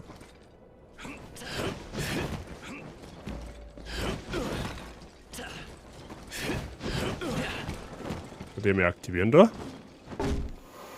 Perfekt. 7 Flaggen gibt's da zum Finden. Holy shit. Das Level ist wohl größer als wie das letzte.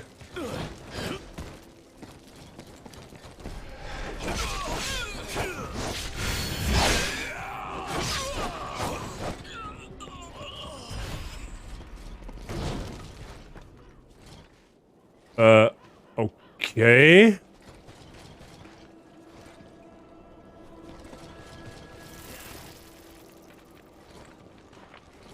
Da hinten ist auch wieder so eine Flagge. Da hinten steht einer.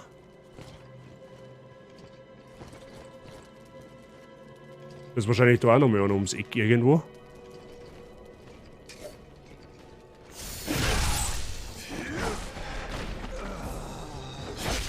Er lebt sogar noch. Okay, Armschienen.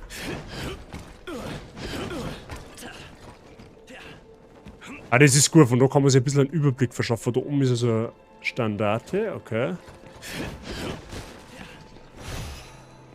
Elixier. Anhänger, bla bla bla, teilen ihren Willen, führe einen tödlichen Angriff auf einen von ihnen aus, um ihre Willensanzeige zu verringern. Je stärker der an eine Willensverknüpfung gebundene Feind, desto tiefer fällt die Wille.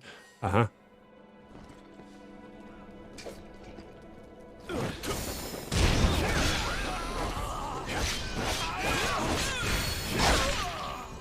Okay, das waren nochmal 2 Nosenbohrer.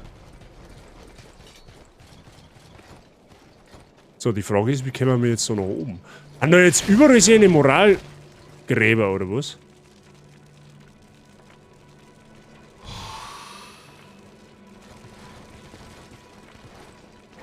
So, das ist... Okay, ja gut. Das ist quasi... Das hat jetzt nichts mit den Flaggen dort zum Tor, die wo man finden kann. Das sind einfach nur Gräber, die wo man dann... Okay, ja, ich verstehe die Frage so.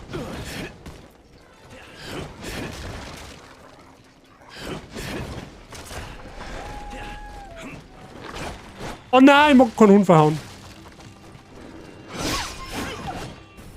Oh nein. Hornadel, okay. Oh, hi.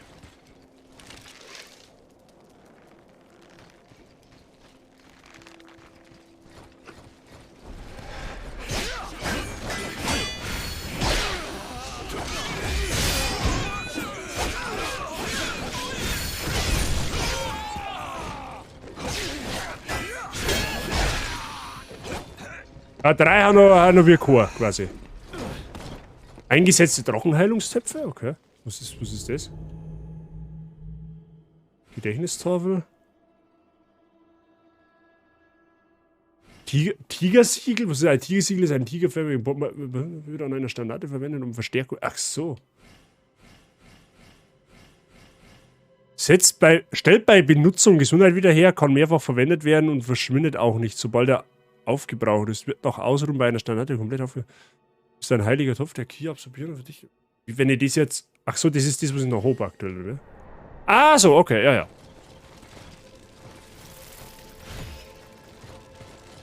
Da oben war aber irgendwo eine Standarte gewesen.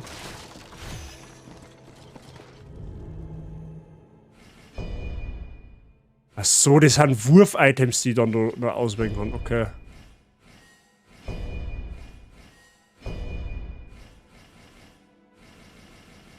Okay.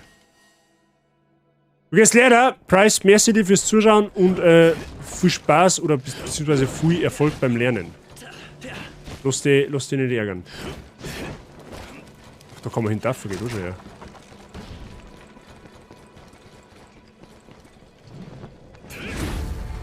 Okay, dann haben wir die Standarte auch einmal.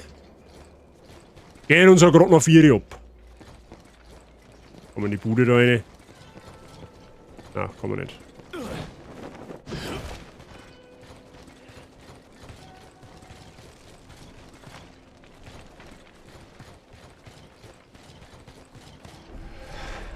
Was? Wo? Ach, da oben.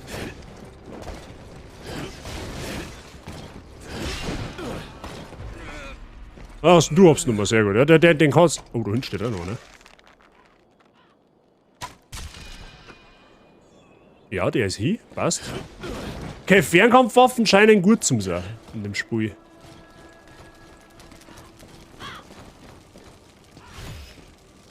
Jetzt ist aber immer nur die Frage, wie komme ich...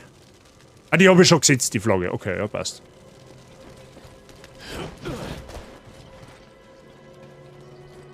Die Frage ist, wo geht's jetzt da weiter? Oha.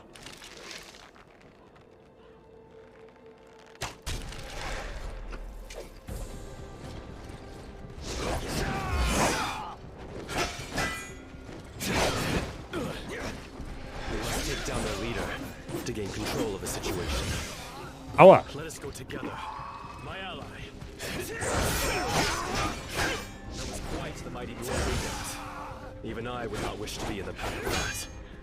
That said, we may be able to turn it against them.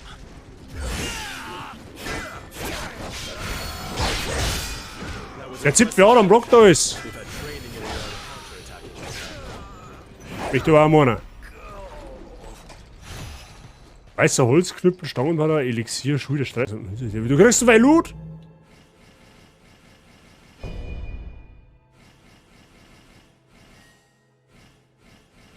Oh, was haben wir da nochmal? Was ist denn? Es gibt noch mehr Hornodel.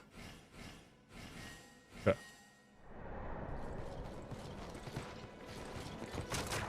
Oh, was ist Loot? Rang 1 Stahl. Ah, das sind dann wahrscheinlich irgendwie so Gegenstände, wo man dann die Waffen verbessern muss, oder? Ah, dann haben wir... This will deal a sharp blow to the enemy's morale.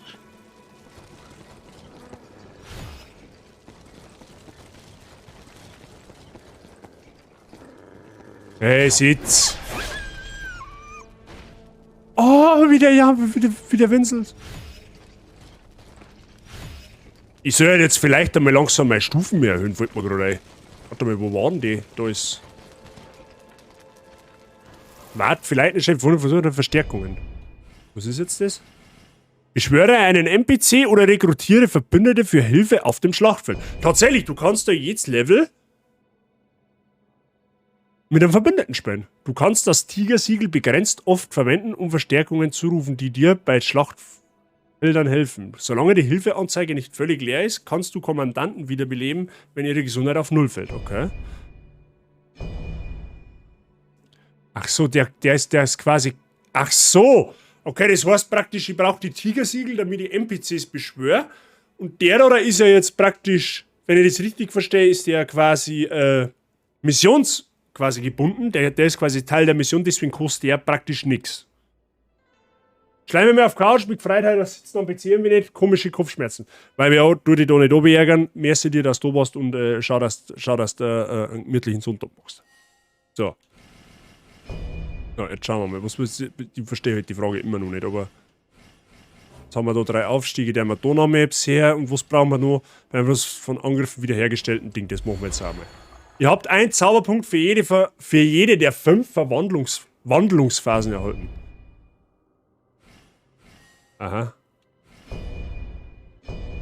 Ah, da kann man jetzt wieder lernen, oder? Dann nehmen wir jetzt einmal das. Weil da kann man sich buffen, das ist gut. Das ist gut, da kann man sich buffen. Was haben wir jetzt da? Werde für eine gewisse Zeit unsichtbar für Gegner. Okay. Deine Nahkampfwaffe verursacht für eine gewisse Zeit Eisschaden. Das hört sich auch nicht schlecht an. Kaufen wir sie einmal mal, dann wird es schon passen. Etwas, da haben wir noch mehr. Oder vielleicht kurz mehr Schaden angehen. Ja, leider sie doch haben mehr Schaden. Okay. Das können wir noch nicht lernen. Da gehen wir mal da her. Ich möchte es jetzt besonders, dass wir generell jedes Element einmal aus Schaden haben. Weil ich glaube, dass du schon wieder... Ja, wie sage ich denn? So Wechselwirkungen gibt, dass du gewisse Elemente auf gewisse Bosse mehr Schaden machen. Das konnte man schon gut vorstellen. Das ist Schockwelle, generiert Sandstrudel.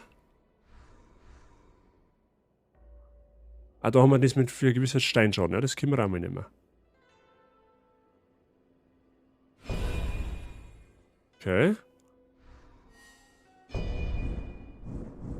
Und Metallphase. Was haben wir da noch? Stößt Giftnebel aus.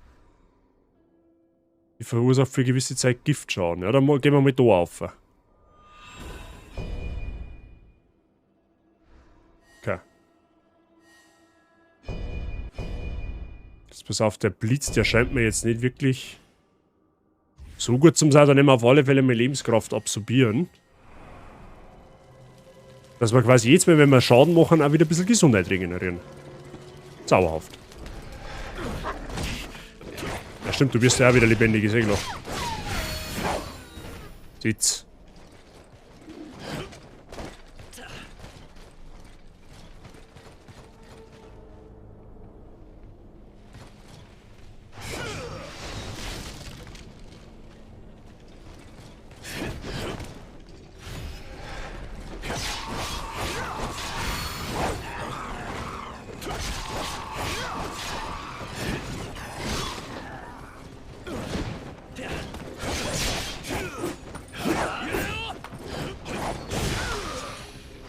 Okay, ja, es ist zwar nicht viel Gesundheit, aber besser ist nix.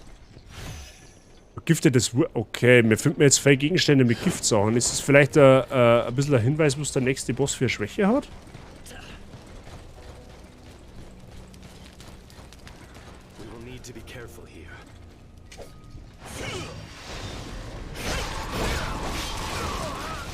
Oh, das habe ich nicht gesehen, dass da eine Falle hinten ist.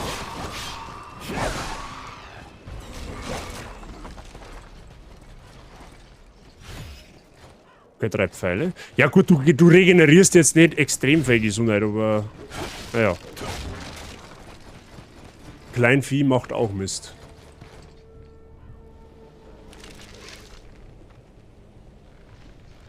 Okay, das ist scheinbar seine Schwachstelle. Ist der hier? Tatsächlich, ja, der ist hier. Da hinten, also, ach so, da oben auf der Minimap, die seht's hier wahrscheinlich jetzt nicht gescheit.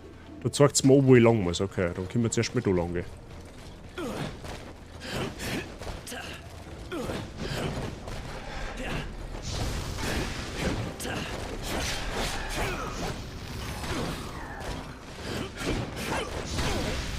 Du Arschloch, du!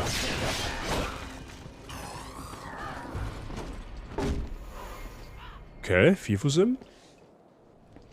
Mich darf's mal interessieren, ob man da irgendwo einmal Gegenstände findet, dass du mehr Heilung kriegst.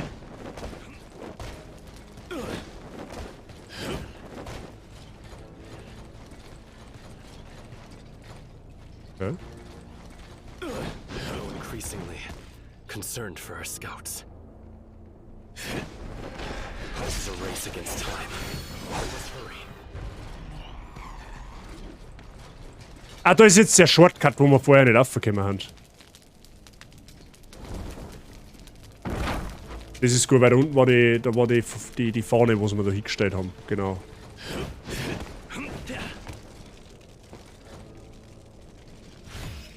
Auf Messer. Fragment war das hier, okay.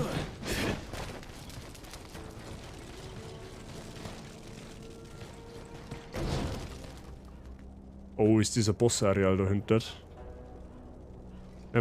Ja, ist ein Bossareal tatsächlich. Okay, zweiter Boss. Beziehungsweise eigentlich erster Boss.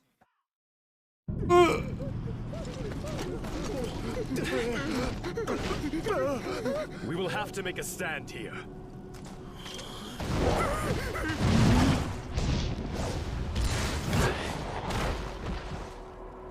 This foe may pose us a challenge. Oh, leck. Be sure to keep your guard up. Ja, angenehm. Freut mich auch, dass ich... Sujan.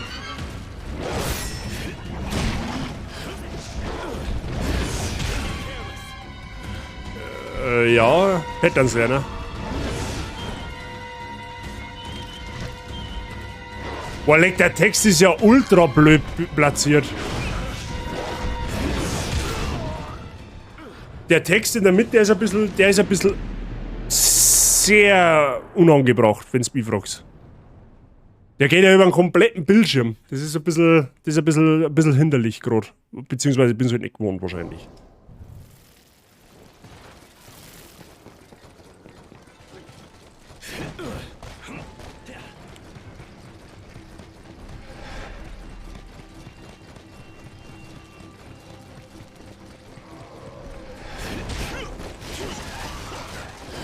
Die werden jetzt mal an der Standarte da unterdrosten.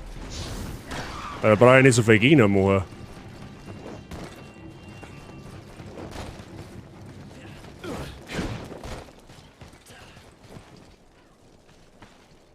So, mal da her.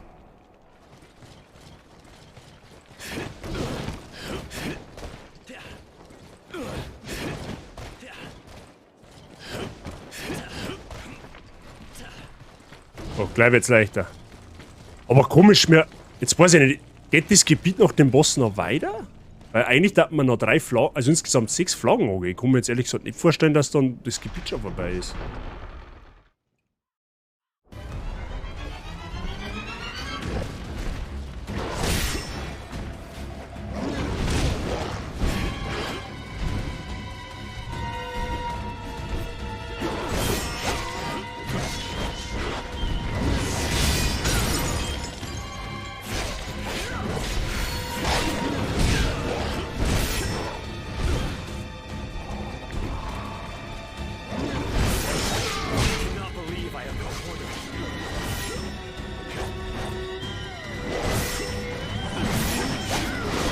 Aber...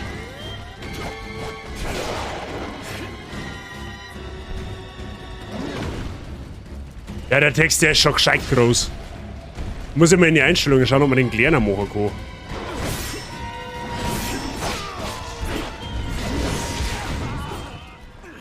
Mal schnell, da muss ich mal schauen, weil der ist ja richtig penetrant groß, der Text. Das, weiß ich nicht, das ist irgendwie komisch, wenn du da über den kompletten Bildschirm irgendein so ein Zeiglatz da stehen hast, das wo da gerade im Endeffekt überhaupt nicht weiterhilft. Warte mal, Spieleinstellungen.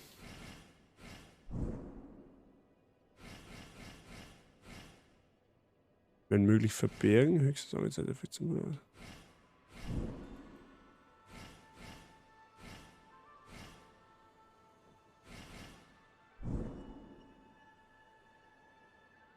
Galu, habe die Textanzeigedauer auf kurz stellen, okay?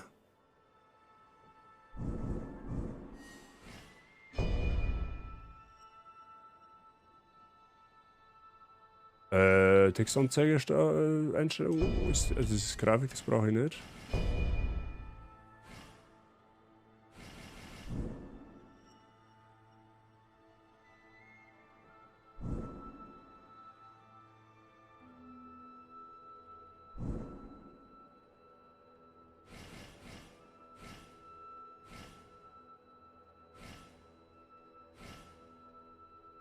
Okay, wo ist das drin?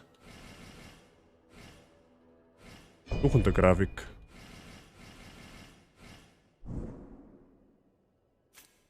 Warum ist V-Sync noch aktiviert?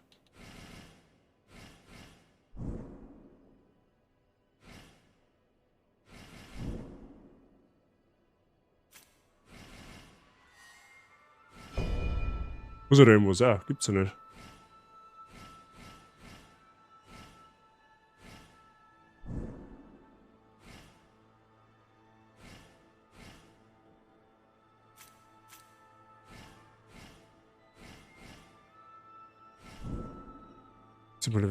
Aktivierungsmarkierung, Fokus anvisieren, anvisierte Ziele, warte mal, anvisieren ohne jegliches Ziel, werden.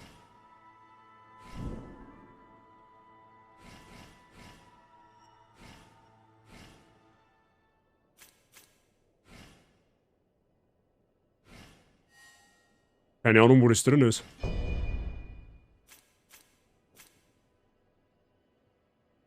Ah, warte mal. Das ist klein. Schriftgröße Spielbenachrichtigung. Der Titel. Ja, hä? Wo ist denn das drin? Ah, warte mal. Da kann man. Aber wait a minute, man kann da noch. Ah!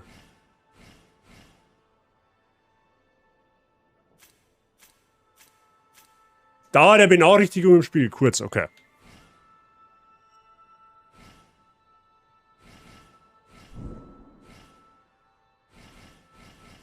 Okay, nice.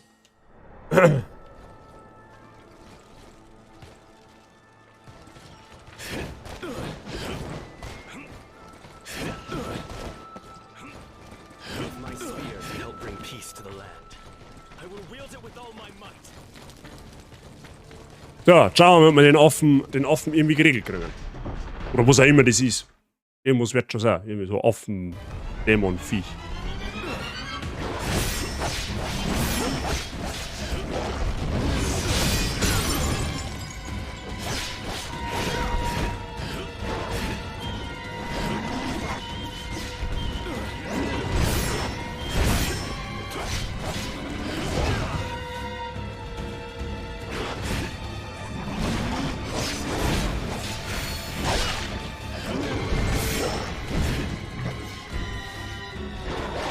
Tutorial-Text, kannst du bitte mal weggehen?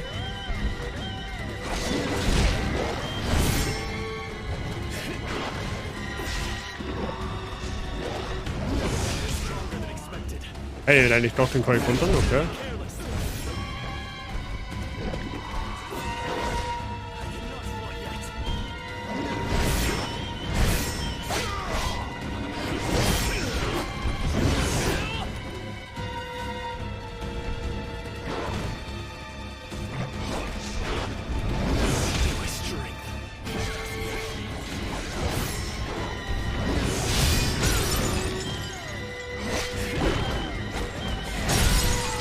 Okay.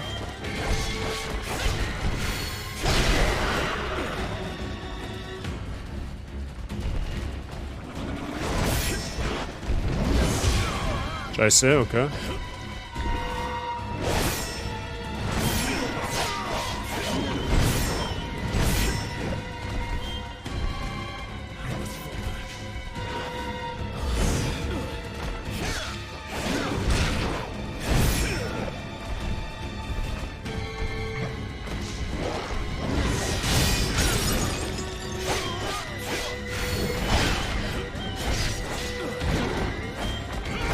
Okay, sein Moral ist jetzt auf 9, also gleichwertig mit der unseren.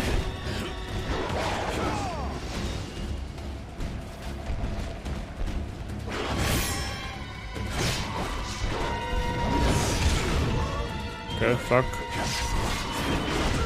Schade. Mehr kannst du nicht einstellen.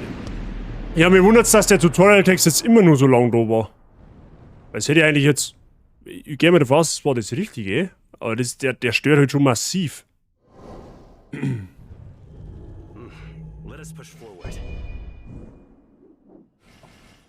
Dauer der Benachrichtigung im Spiel kurz. Okay.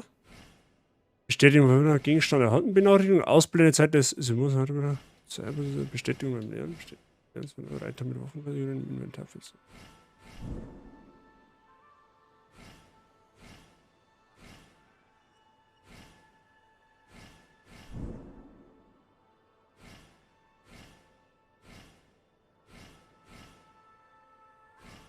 okay. Ja, das wird schon das sein. Dauer der Benachrichtigung im Spiel. Das wird schon das sein. Tipp ja mal.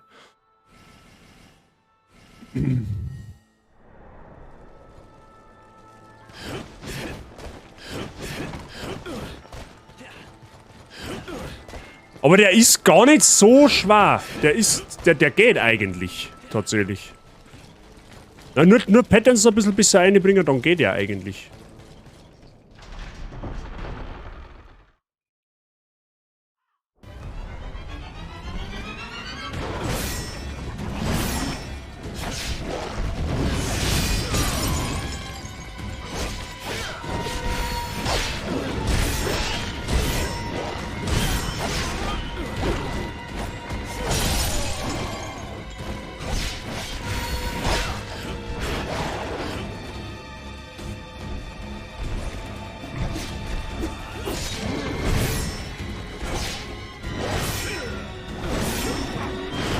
Ja, da war noch ein dritter, okay.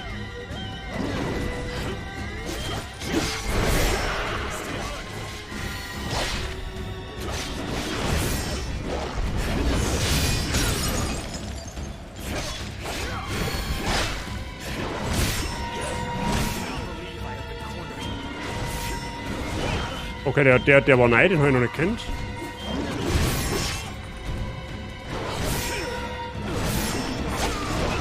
Der war auch neu.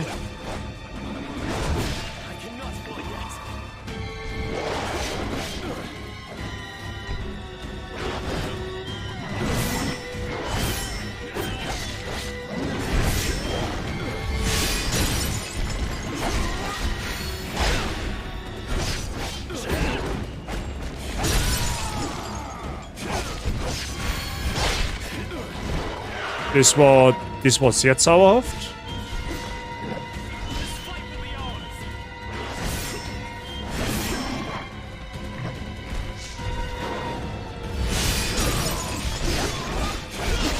Aber das kann dann in dem Spiel schon geil gemacht.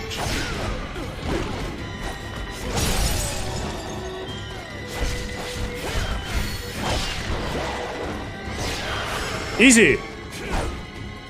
Wie viele Versuche er jetzt braucht? 3? 3 Versuche oder so? 3? 4?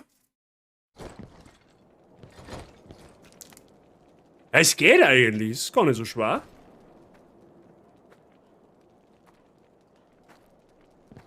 Also bisher.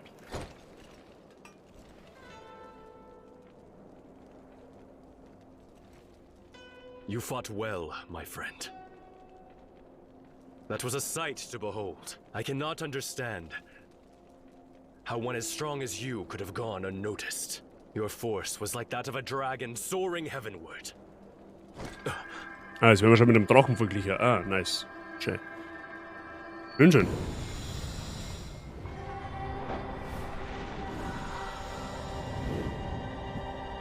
My companion wore a smile as he departed this life, falling on the field of battle.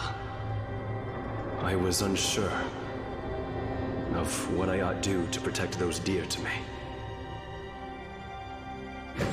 But you, a warrior as valiant as a dragon, have shown me the way. I, Zhao Yun, shall pierce through the darkness, enveloping our age.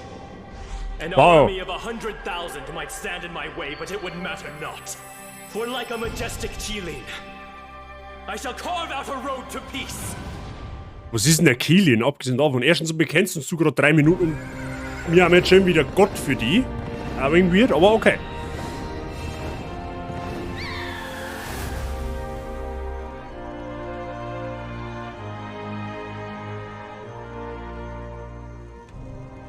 Forward. We will retake the mountain and avenge the fallen. Okay, es geht also in dem Level noch weiter. Okay, gut. Du hast Qilin-Jahre durch einen Eidschwur erhalten. Gottbestie beschwören. Gottbestie beschwören. Ja, das ist das wie in Neo. Okay, das ist quasi der Schutzgeist in Neo. Beschwöre deine Gottbestie und entfessle ihre mächtigen Fähigkeiten. Jede Gottbestie hat eine andere Fähigkeit. Beschworene Gottbestien können nicht durch die 5 Wandlungsphasen Affinitäten neutralisiert werden. Was auch immer das ist. Was ist das? Resonanz. Schwur der Standhaften. Ah, ja, okay. Aktivierst du Gottbestie in Resonanz, beschwörst du eine Gottbestie, die dich und deine Verbündeten unterstützt. Jede Gottbestie gewährt andere Effekte. Ja, ist das nicht das Gleiche? Nur 3 Minuten ein Gott sei, man kennt's, ja, für 3 Minuten, du kannst gleich ändern. Okay, wir haben eine Ausrüstung gekriegt auf jeden Fall. Was ist das? Ach, da kannst du sogar, wow, da kannst du sogar die Lore durchlesen. Also, für den Fall, dass jemanden die Lore interessiert. Aber jetzt haben wir da eine Gottbestie, das ist ein Qilin. Schaut aus wie ein Drache oder ein Drachenpferd, irgendwie sowas. Ja, chinesische Mythologie bin ich halt raus, ne? Da kenne ich mich halt absolut nicht aus. Dämonenaufzeichnung. Dämonischer Fanatiker. Changui, das ist der Tiger, okay. Und der Suyan, das ist so off. Ja, das ist der Boss von gerade eben, okay. Nice. Was haben wir da? Du hast durch Steigern deiner Ruhmpunkte folgende Gegenstände. Freundschaftsweingefäß. Ja, mehr Weinsaufen mit Freunden ist immer mehr gut. So, wir haben aber auf alle Fälle ein bisschen was gefunden. Wir finden heute halt irgendwie immer die gleichen Waffen. Ich verstehe die Frage nicht. So, da haben wir jetzt einen Pfeil, da gibt es noch nichts Nice. Haben wir aber da einmal. Ja, machen wir jetzt einfach mal. Aber jetzt haben wir mal eine neue Rüstung. Gut, ich schaue aus wie ein Metzger, aber okay. Oh, neue Armschienen haben wir auch. Ah, die machen ein bisschen mehr her. Sehr gut. Aber was haben wir denn wir für... Wir müssen... Ich glaube, es war mal nicht schlecht, wenn wir langsam einmal Richtung Ausrüstungsgewicht skillen, damit wir auch wirklich gute Rüstung dran können. Haben wir noch Fat Roll? Okay. Fat Roll wahrscheinlich. Fast Roll. BB-Verb. Okay.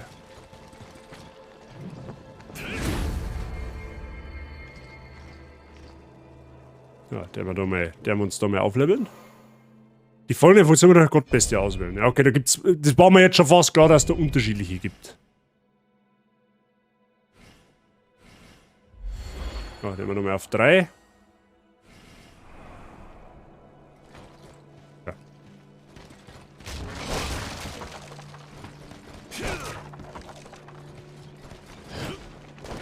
Okay, das heißt quasi, dass es in dem gibt Rang 1 Stahl mal 5. Ja? Das heißt, dass es in dem. Du da mit dem Meinungsverstärker bist du Freund und du bist wahrscheinlich freundlich, oder? Hallo? Ho-ho! I don't believe you're from around here, are you? Well, it's a world of chaos out there these days, wherever you go. Without a weapon you can rely on, you're practically a dead man walking. Aha. Sorry, where are my manners? I'm a traveling blacksmith. Name's Zhu Sha. Zhu Sha, I'm trying to hone my craft, hoping to master it one day. Have a look at my work if you please. I'm sure you'll find something that catches your eye. Ach, da schau her, verbessern. Du kannst über den Schmied auf dein Lager zugreifen, indem du deine Gegenstände sicher aufbewahren kannst. Im Lager platzierte Gegenstände können jederzeit herausgenommen werden. Handelt es sich bei den Gegenständen nicht um Ausrüstung, kannst du je nach Typ nur eine bestimmte Anzahl mit dir führen. Findest du Gegenstände, die du deshalb nicht mehr tragen kannst, werden diese automatisch ins Lager geschickt. Nice, haben sie sich von Demon's Souls angeschaut. Finde ich gut.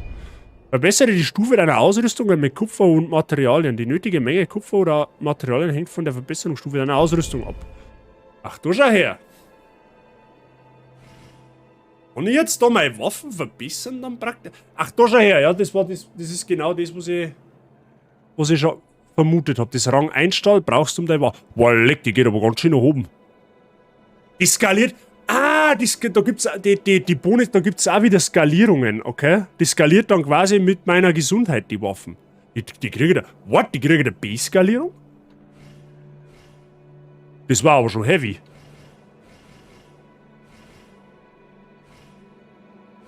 Mit was skaliert mein Bogen? Mit Wasser. Okay. Ja, ich tue das jetzt einfach mal bei. Ja, mehr Damage, mehr gut. Handwerker, da gehst du her. Ja, den Bogen, den werte ich jetzt noch nicht auf. Weil, gut, die Waffen aufwerten war jetzt wahrscheinlich auch nicht unbedingt das Schlaueste, aber gerade, dass ich es einmal lerne. So, kann ich jetzt da bei der, da kann man auch was verkaufen. Achso, ich kann jetzt bei der.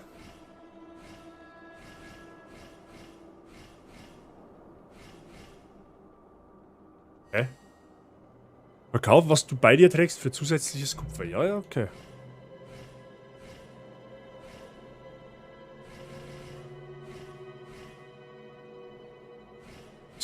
Ist das. Oh, du kriegst aber gut Kohle dafür. Mann, brauchen wir das? Das ist ja ohnehin schlechter als das, was ich ins Lager schicken. Warte mal, kann man da mehrere? Ah, okay, man kann auch wieder mehrere auswählen, okay. Gut, das 4 Stern, das kann ich jetzt einmal aufheben.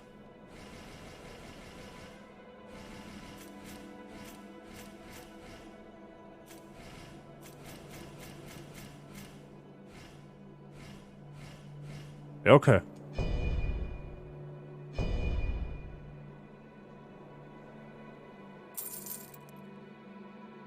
Ah, ja gut, okay, so kommst du quasi dann an dein Kupfer. Alles klar, ich verstehe schon. So, wenn ich jetzt was kaufen will, dann muss ich wieder an die Fahne da herunter dann. Moment einmal. Dann kann man uns einmal ein paar Pfeile kaufen tatsächlich. Mal schauen. Vorräte? Kaufen. Ah! Ach, ich kann nicht mehr wie 9 Pfeile mit mir nehmen, oder was? Du bist dabei, diesen Gegenstand zu kaufen? Ja. Alle. Achso, ich kann nicht mehr wie... Okay, ich kann nur 10 Pfeile mit mir tragen, okay.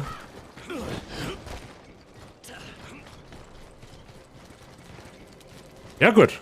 Learning by doing.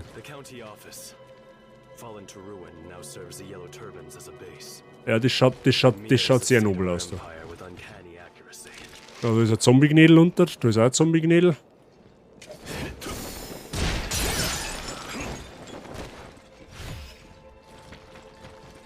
Der hat mich noch nicht damit gemerkt.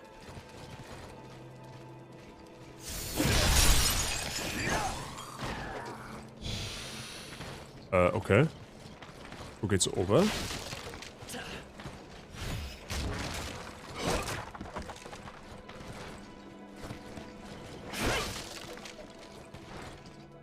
Bin mir jetzt nicht sicher, wo wir lang müssen.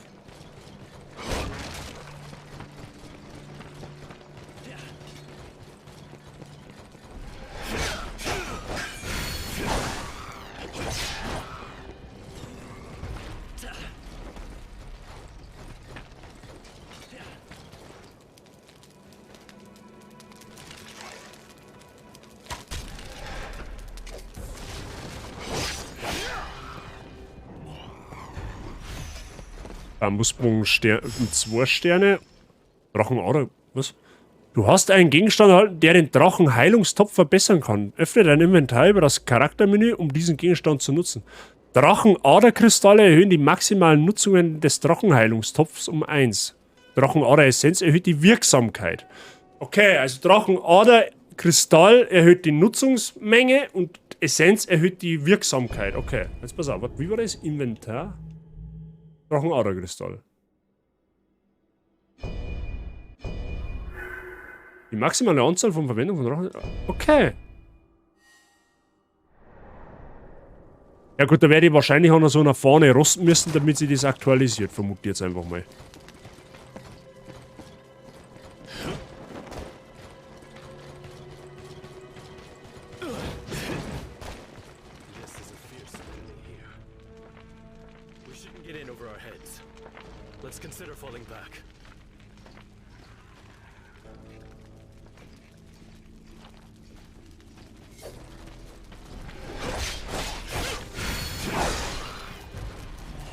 Okay, da ist auch eine Flagge, aber da ist wahrscheinlich irgendwo ein starker Gegner.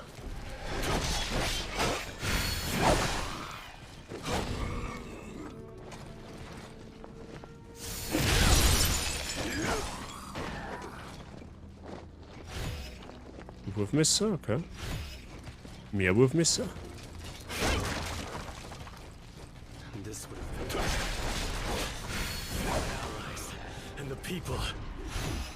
Elixier, okay.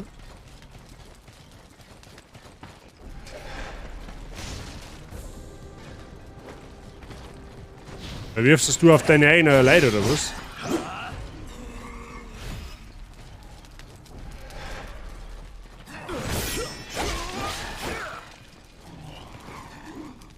Boah, leck, was ist denn das? Der hat, was hat der Stufe 40? Ja, okay, so dramatisch ist der jetzt nicht.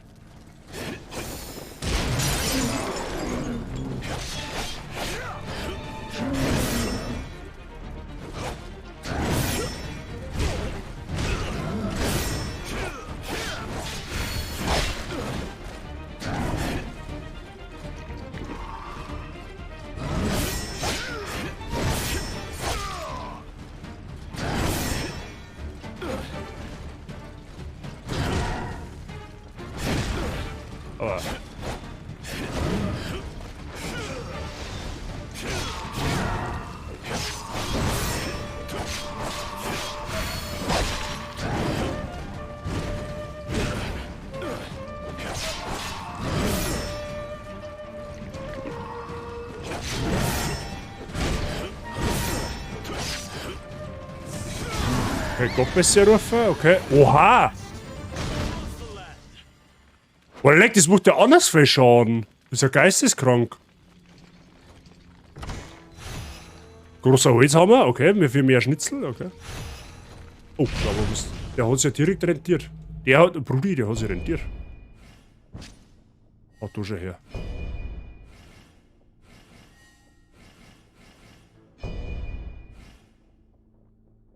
Wie, der Bogen macht nicht... Achso. Aber der hat Feuerangriffskraft plus. Der macht jetzt zwar nicht mehr Schaden, aber der hat mehr Sub-Effekte. Was haben wir jetzt da ist?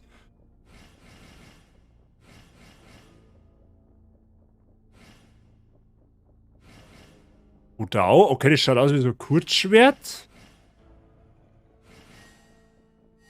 Okay.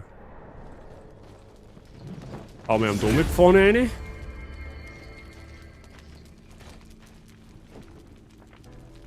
Ey, ja toll, jetzt habe ich keinen Shortcut nicht. Das ist jetzt doof.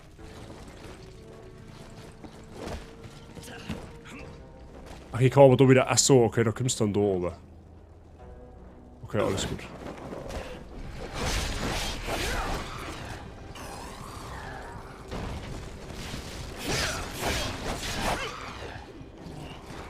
Der hat Loot.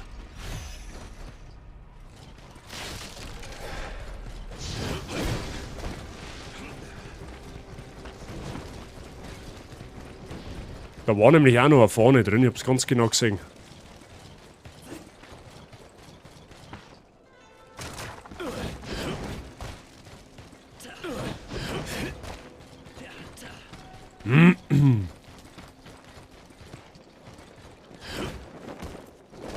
Will ich da nochmal runtergehen? Da war nämlich links auch noch etwas.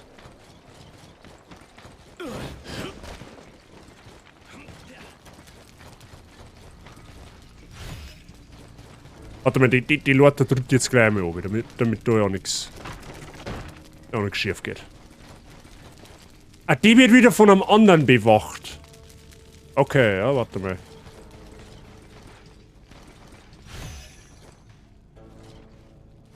Okay, da geht's nicht auf. Gut, dann müssen wir noch einen anderen starken Gegner finden, der wo die Flagge da bewacht.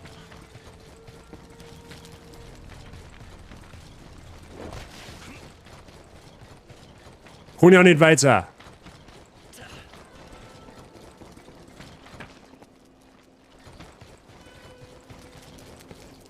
Okay.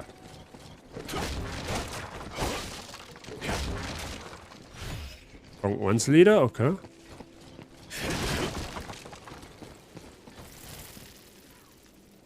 Aha, angenehm. Oh, hi. Oh, das werden ein paar mehrere jetzt.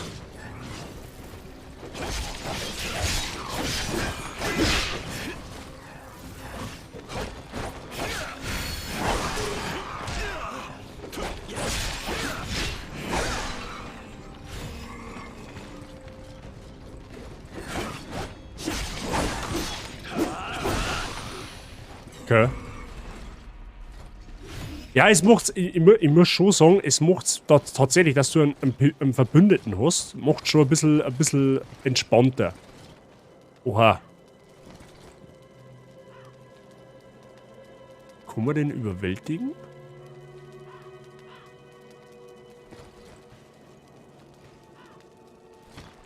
Okay. Ja, jetzt warte mal. Nix überstürzen.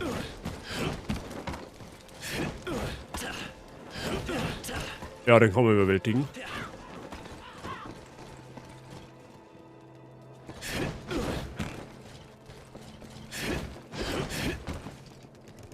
Können wir da den Loot holen? Goldene Zikadenhülle, okay. Wo der? Hast du voll an anderen Stellen? Ein langer Holzspeer, okay, was sind neue Waffen?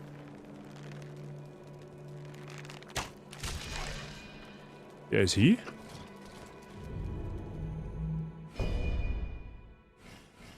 Ui, Bronze, okay, Doppel... Oh, leck, es gibt sogar Doppelschwerter.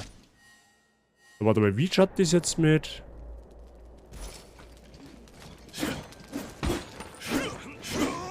Ui, Speer ist aber auch nice.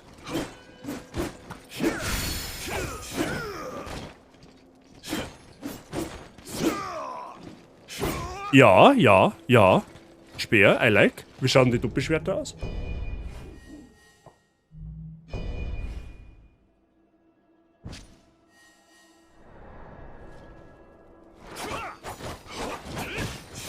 Es ist auch geil irgendwie. Ja, okay. Gefällt mir. Gefällt mir gut. Waffenvielfalt ist auf alle Fälle gegeben. Das ist zauberhaft.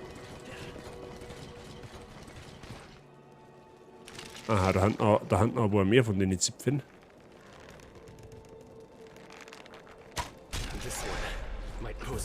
Ach, der wird sofort... Oha! Boah, leck, die können sogar springen. Okay, so war das jetzt eigentlich nicht gedacht.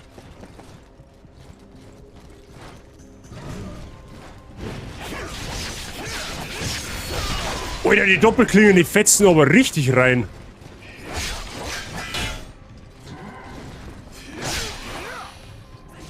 Wo ist der jetzt? Wo kämpft denn der? Ach, da ist er.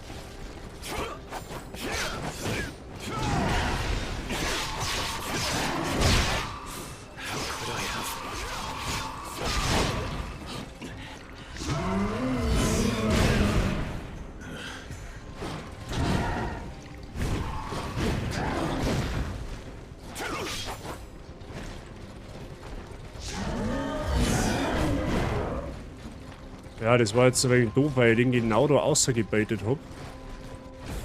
Ja, genau, geh du mit runter, dann kann ich nämlich eben da heilen.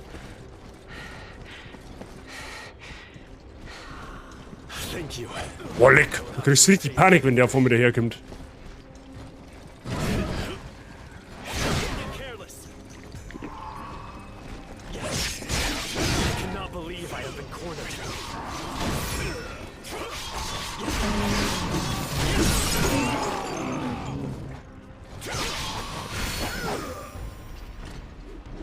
Nice. Gut, der Wuhuan-Kavallerie, okay. Das ist doch quasi der... Moment einmal, da war doch... Ja genau, da war jetzt so der...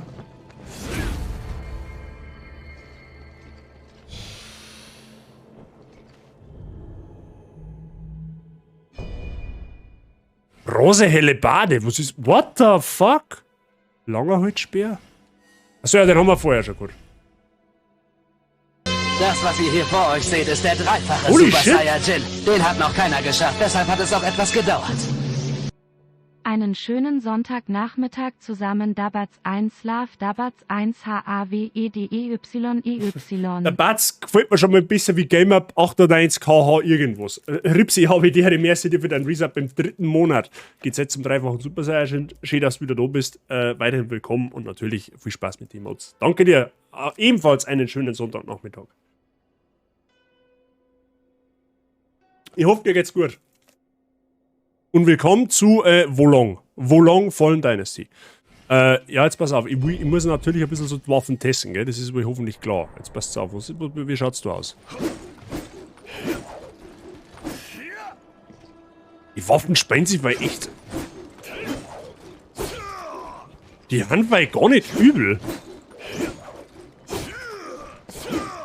Gefällt mir außerordentlich gut.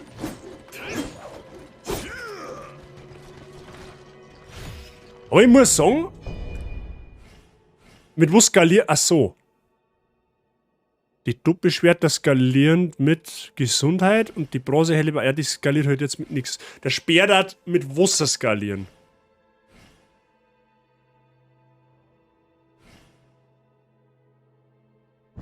Aber die Doppelschwerter, I like. I like. Doppelschwerter, zauberhaft.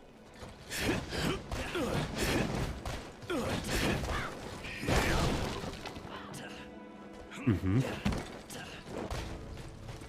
Ah, und jetzt können wir da unten runter. Dann haben wir jetzt da 3 von 5, da gehen uns aber immer nur 2 ab. Passt das ein, viel Spaß bei der Formel 1. Ist das halt das erste Rennen? Normal schon, oder?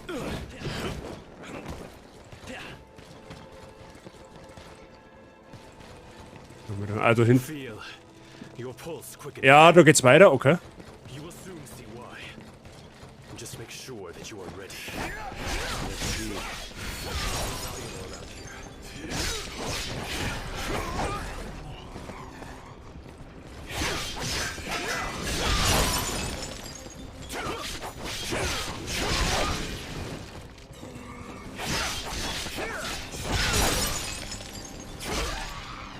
Okay.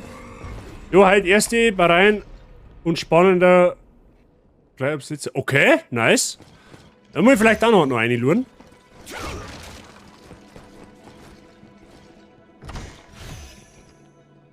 Okay. Also, was mir jetzt in dem Spiel schon sehr, sehr gut gefällt, du hast unfassbar viel Vielfalt. Sowohl Rüstungen als auch Waffen. Das ist bei mir eigentlich immer so das A und O bei so einem Soul-Spiel. Du willst einfach Vielfalt haben.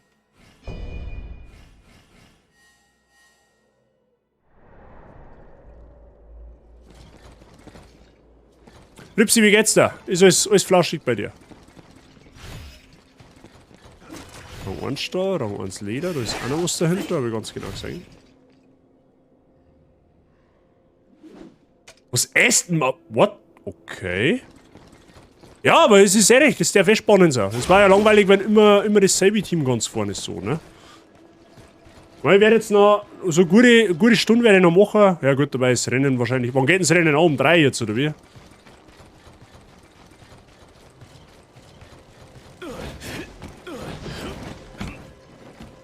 Okay.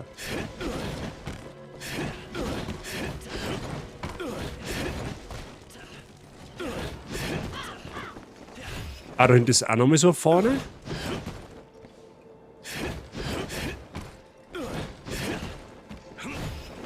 Vier ist Rennstart. Oh, perfekt.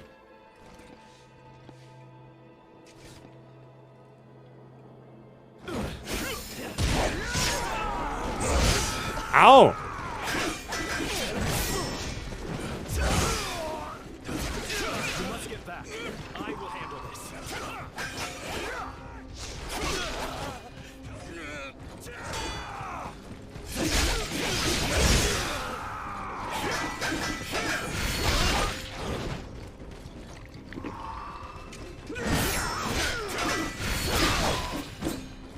Okay.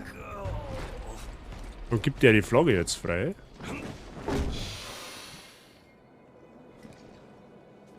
Okay, wir haben aber irgendwo eine übersehen.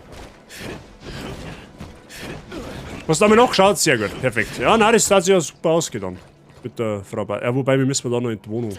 Ja gut, okay, das kriegen wir schon irgendwie. Achso, da kann man jetzt von der Runden... Okay. Also eine kleine Flagge darf man noch abgehen.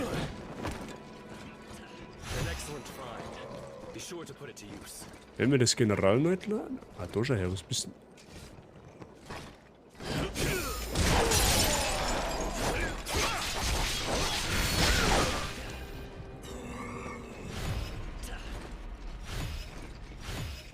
Oh, eins Leder, okay.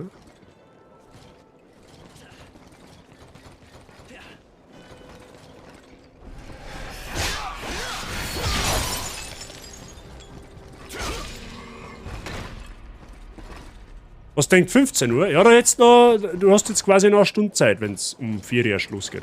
Also theoretisch. Warte mal, da muss aber noch irgendwo... Irgendwo haben wir eine Flagge übersehen. Geht jetzt genau eine kleine ab.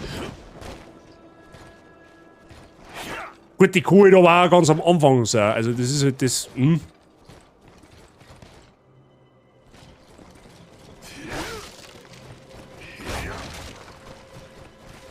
Ja, I guess, Boss again. Ja, wird schon. Ja, dann kann ich aber jetzt eigentlich die Fahne noch verwenden und dann noch aufwerten, weil sonst, also ich weiß ja nicht, ob und wie viel wir sehen, ob man das verliert oder so, aber... Machen wir ja so. Und dann passt's.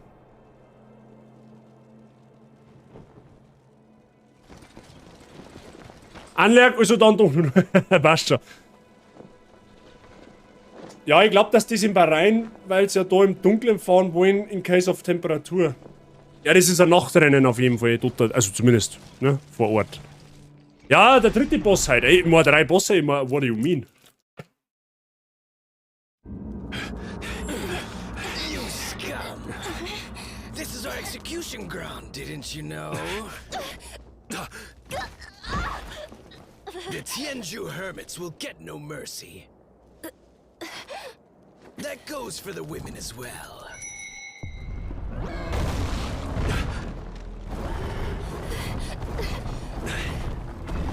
Oh, lecker Weizau.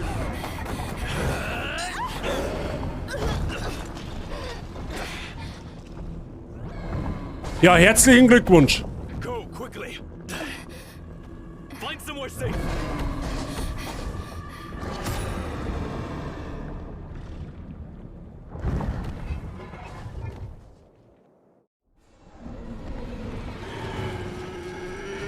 Ja, servus.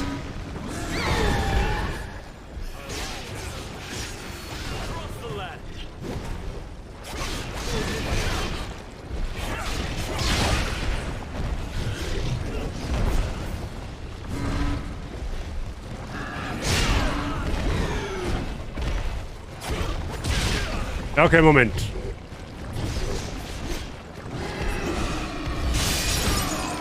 Okay, der dauert sehr lang, der Angriff, bis er kommt.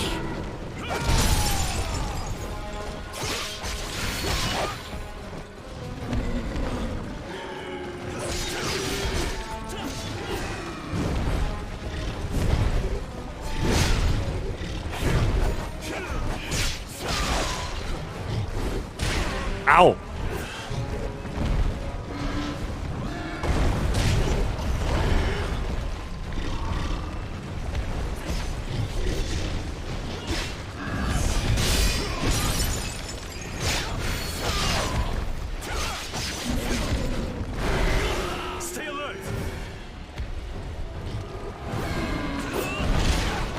Aua, die Sau kann springen.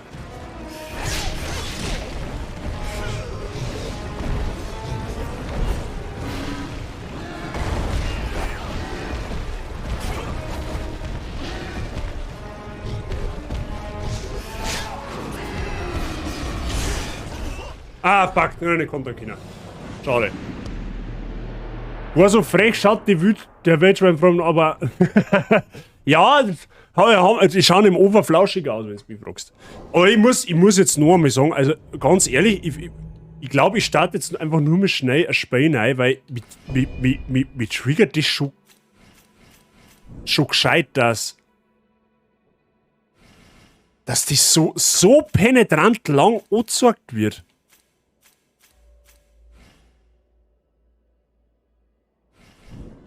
Ich meine, ist ja okay, wenn man einen Hinweis kriegt, aber dann schreibe ich das hin, sag's 5 Sekunden an, dass man es lesen kann und dann tue ich es halt wieder weg.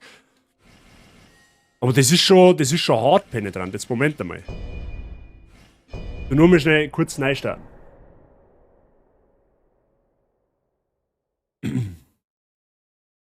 Vielleicht muss man das. Ja, ist schon gut. So, jetzt pass auf, System, Menü. Kurz.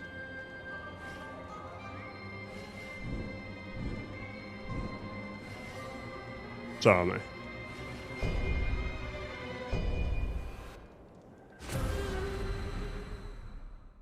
mal. Dongshan-Berg Kommandantur Taishan Provinzian. Ja, genau, so ungefähr. Das war die Sagen.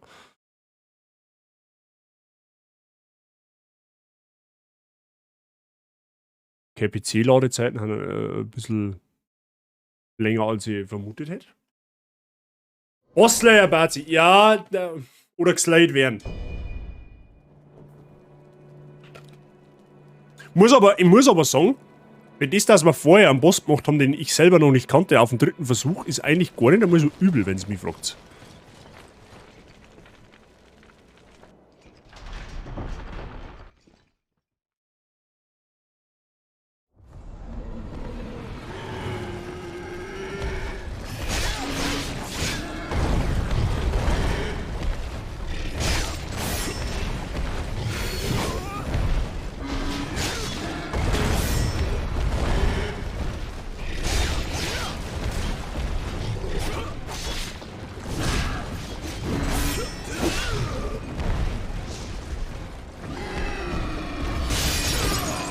Ja.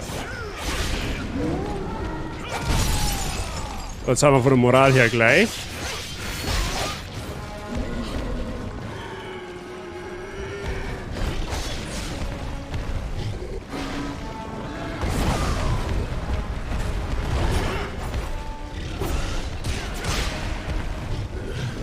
Aua.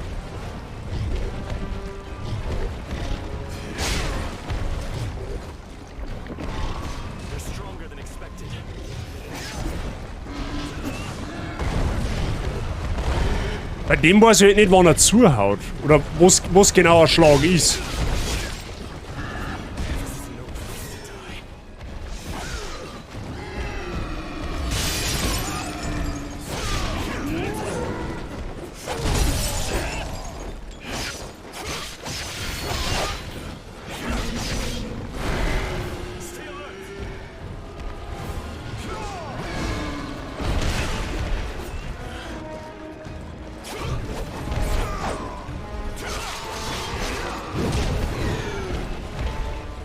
Nochmal halten.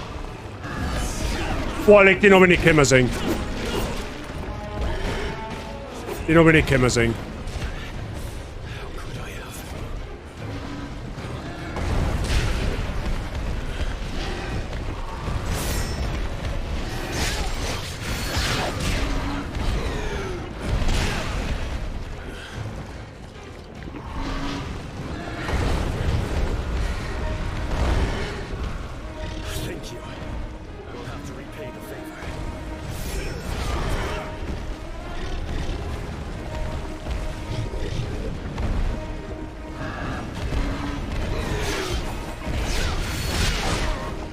Aua.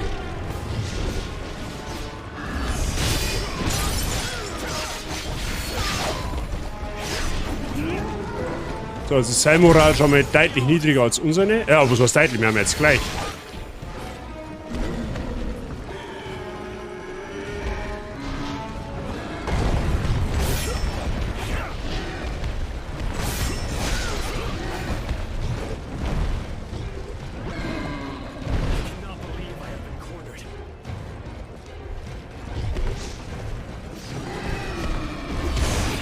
Scheiße.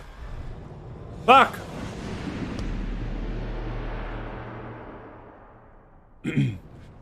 Ja gut, irgendwie kannst du den Tutorial-Text nicht ausblenden. Ich weiß nicht warum. Also das ist so der einzige Negativpunkt, den man sich jetzt aktuell vorbringen kann, das ist einfach der penetrante Text, der wo da quer um den ganzen Bildschirm geht. Das ist nicht so schön.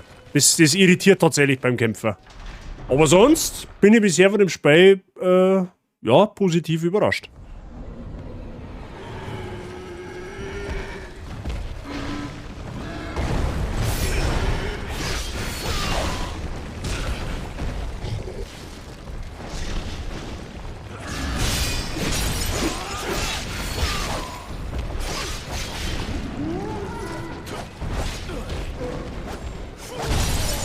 Oh, das normale Schwert.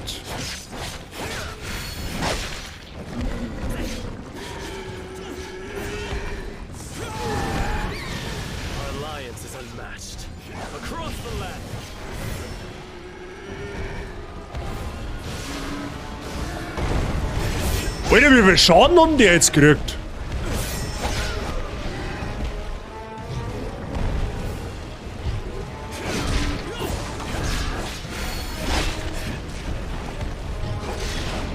Hurra! Es hat hingehauen!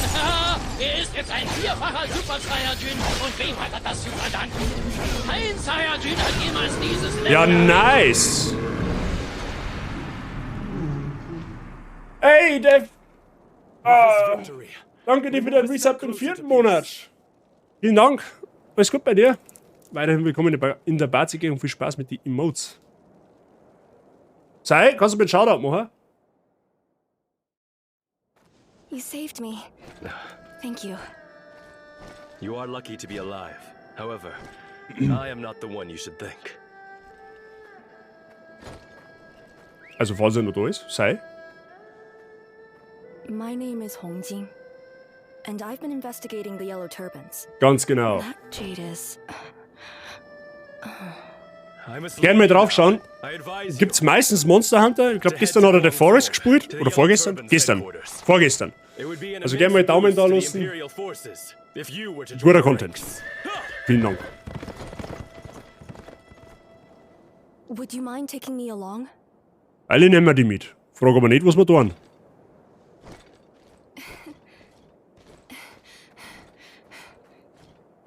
Hey, hallo, der andere hat wenigstens eine Waffengott. Was ist das? Du hast die voll im Rund gehalten. Rangleder 3-mal, Kappe des Soldaten der gelben Turbane, Rüstung oder Eisenschwert. Aha, ja, zauberhaft.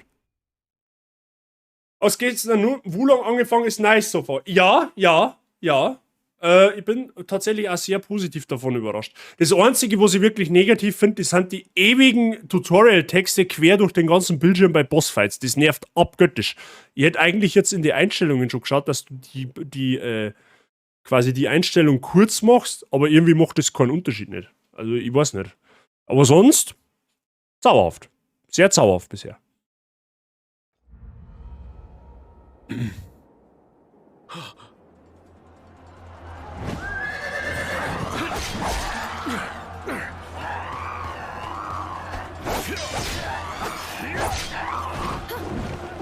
Also ja, den aus der Waffen, okay.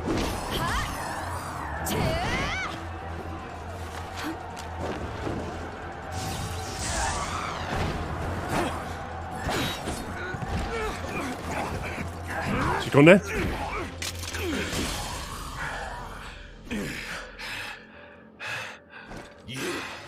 You will pay for my brother's injury.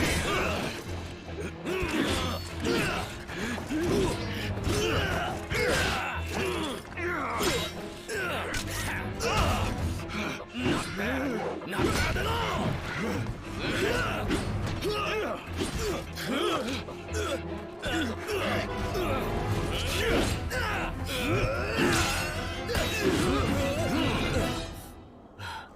Won't you stop, Yida?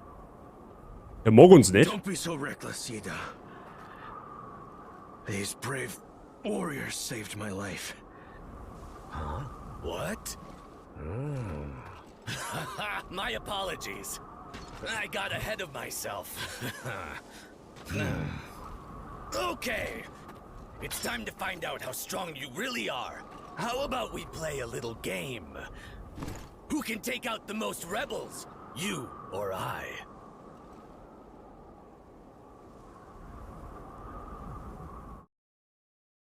Du kannst nun über Verstärkungen Guan Yu 12 und Sang Fei. Wie jetzt? Wir haben jetzt zu dritt oder was? Ist das der Ernst?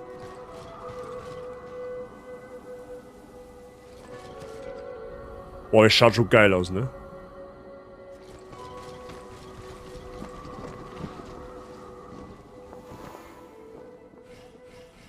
Kann man dann jetzt jederzeit...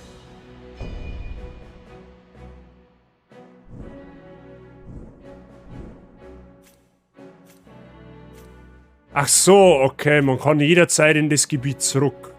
Ah, da ist blöd, man geht mir jetzt eine Flagge ab, das ist richtig doof. Okay.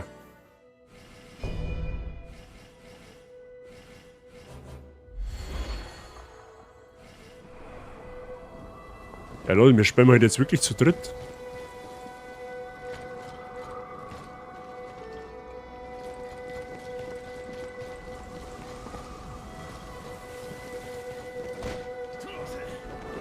Jo, danke dir und einen guten Appetit.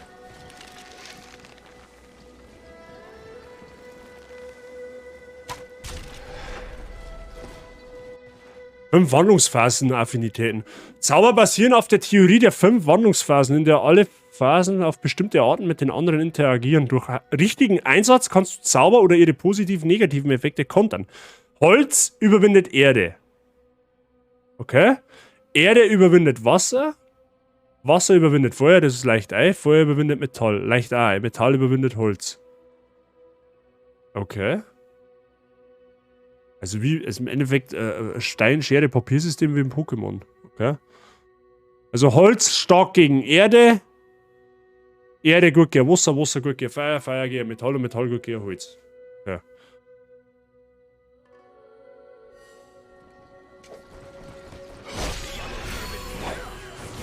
Aber.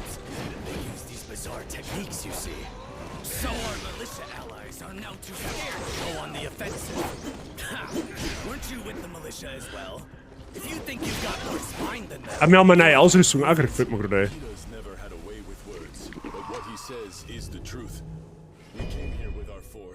Kann man das sortieren einmal noch?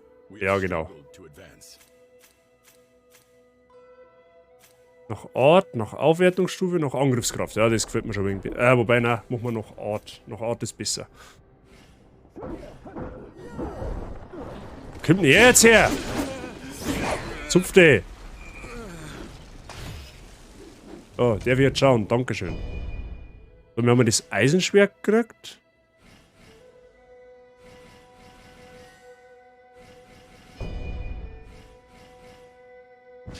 Oh, neuer Helm.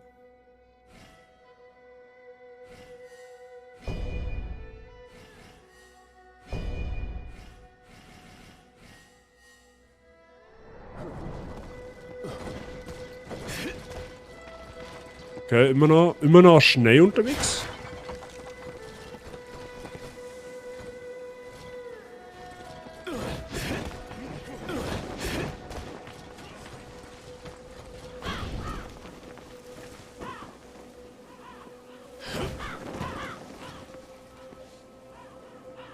Okay, wir müssen da noch hinten wahrscheinlich, weil... Ach du Scheiße. Ja, dann gehen wir erst mal da lang. Erst einmal alles erloren. Tigersiegel. Es war ja klar, dass da einer steht.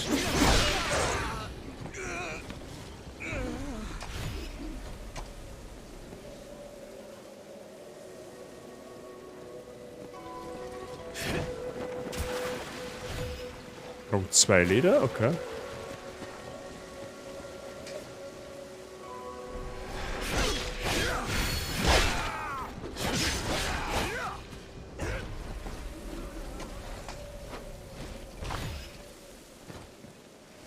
Okay, nice.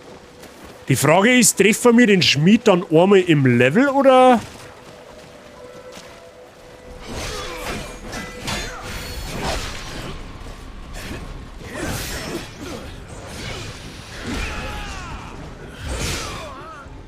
Ja, nice, okay. Er hat meine Haltung gebrochen.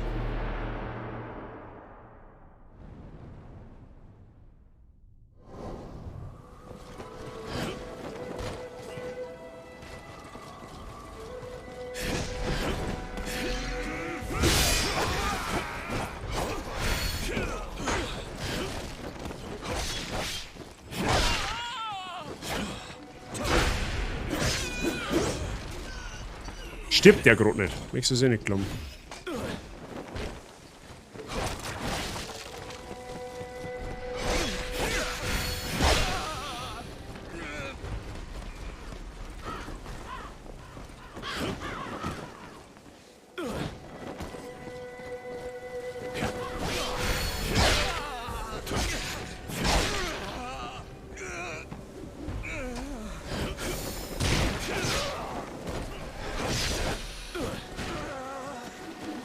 Da.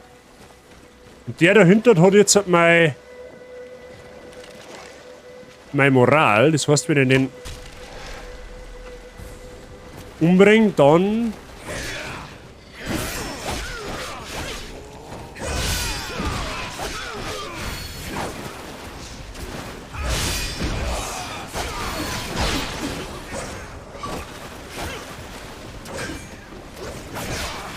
So, die habe ich auch schon. Perfekt. I like.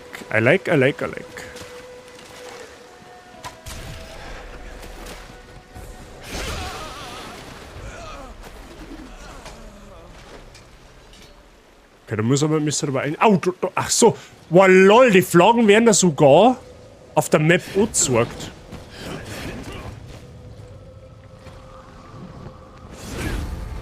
Sehe ich jetzt erst.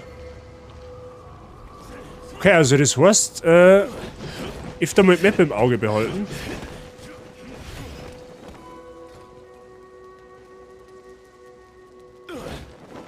So, wo haben wir jetzt gekommen?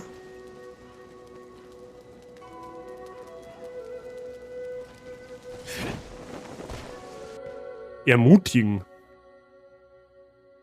Ja, eins und... So, motiviert deine Verbündeten und ermutigt sie, bestimmte Aktionen auszuführen. Diese Aktionen hängen davon ab, welcher Wandlungsphase der jeweilige Verbündete folgt. Wenn du von 2 Verbündeten begleitet wirst, kannst du mit rauf und runter auswählen, welche Verbündeten ermutigen willst. Okay.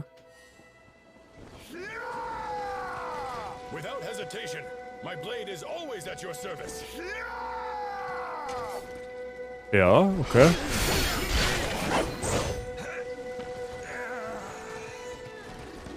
Schön. Ja, das mit den Wandlungsphasen, das ist noch so ein bisschen...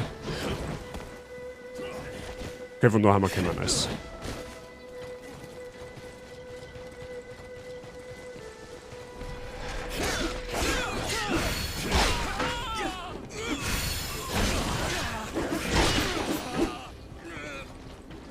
Easy. Da hinten ist auch eine Flagge, die steht aber unter Bewachung. Schutz, wie auch immer. Da ist ein Lord dann. Okay, da müssen wir da nochmal noch da rüber kommen. Okay.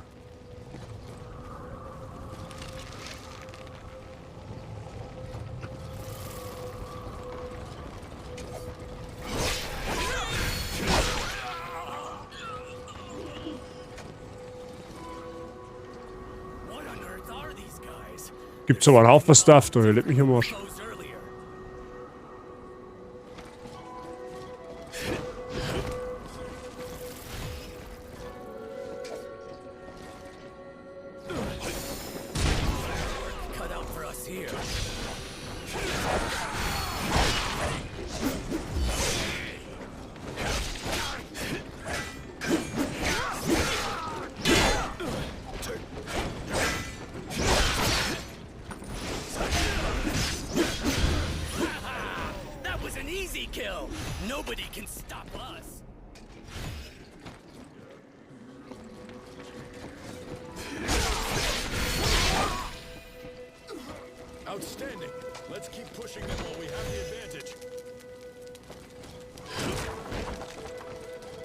Okay, kann ich die jetzt nehmen? Ja.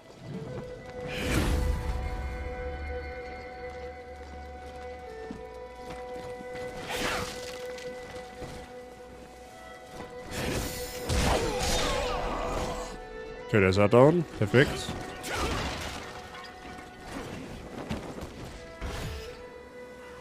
Armbrustbolzen, okay.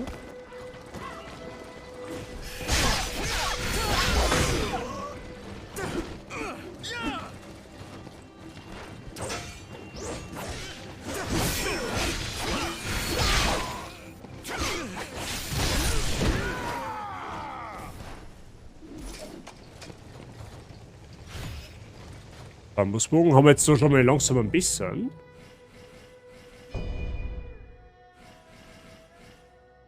Eine Bambusarmbrust hätten wir. Okay, ja gut. Können wir auch mal ausrüsten. Alter. So, warte mal, kann jetzt, wenn jetzt... Ah, okay, so switcht man das. Ah ja.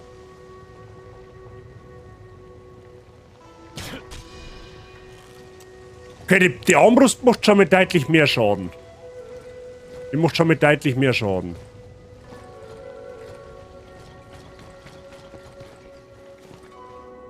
Hm. Und das ist eine Flagge.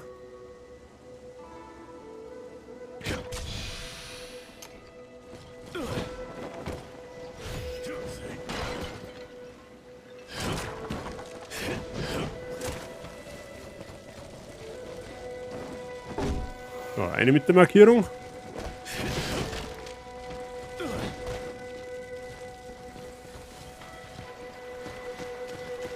Ja, das Gebiet, aber die Gebiete haben, also muss ich schon sagen, grafisch und atmosphärisch finde ich das Spiel schon gut. Also, kannst nichts sagen.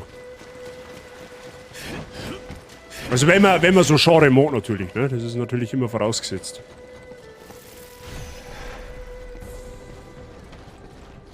LOL, den habe ich gar nicht gesehen.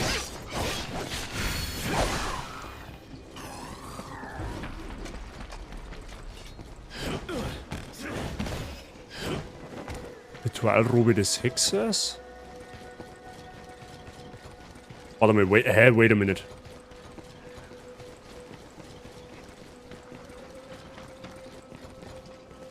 Wo genau haben wir mir da jetzt? Nur, dass ich meine Orientierung halte. Ah ja, da war die Brücke gewesen und da oben ist die Flagge da. Ja, ja, okay, verstehe schon. Verstehe schon. Wir müssen dann irgendwann da hinten, weil da ist auch noch so eine Flagge. Da können wir über den Weg hin. Das passt eigentlich perfekt.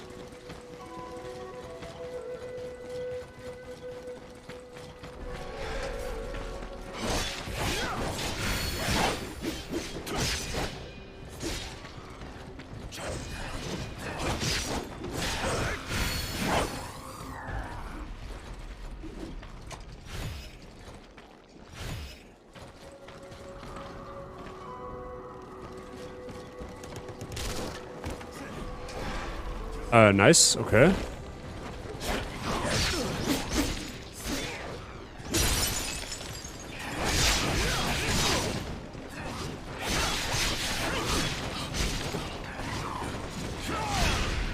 Aua.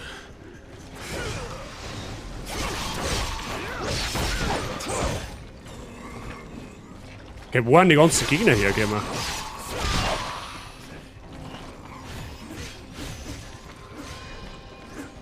Wer kämpft da noch? Wo? Was? Wo? Da hinten, okay. Gut, da haben wir auch noch Loot. Nice, nehmen wir mit. Gut, die droppen überwiegend Wurfmesser. So, und dahinter, meine, war irgendwo eine Flagge. Ja, dahinter.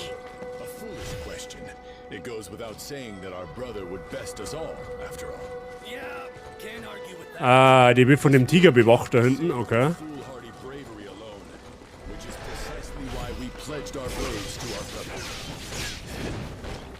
Ah, der ist gut weiter. Aua.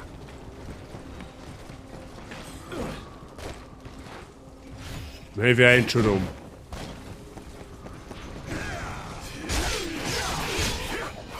Ich der Mann. Zupfte. Gut, holen wir uns mal die Flagge da unten.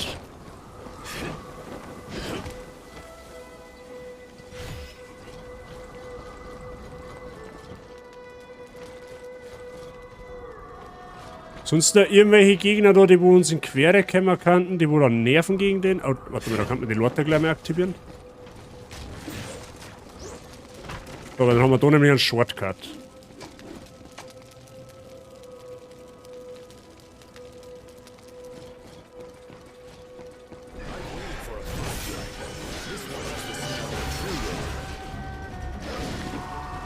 Der ist schwächer wie mir.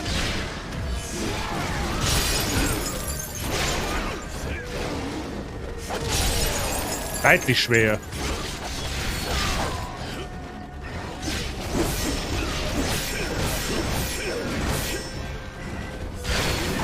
Nice. Oh, das Kampfsystem gefällt mir halt schon. Also das ist schon sehr geil gemacht. Hut ab an die Entwickler, dass sie es so gemacht haben.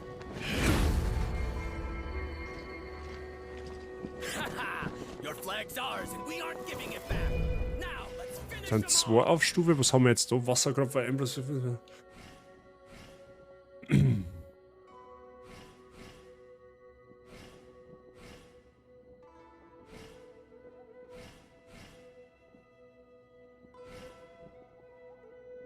Ja, aktuell haben wir Ausrüstungsgewicht. Wo sind wir? 1,3. Wenn ich das einmal in T tue, geht es um 3,8% runter.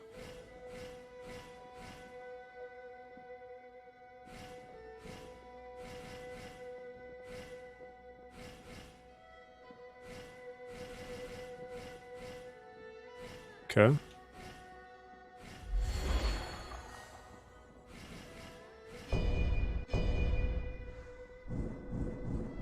Du kriegst immer so einen Punkt dazu, oder was? Okay, der schaut geil aus.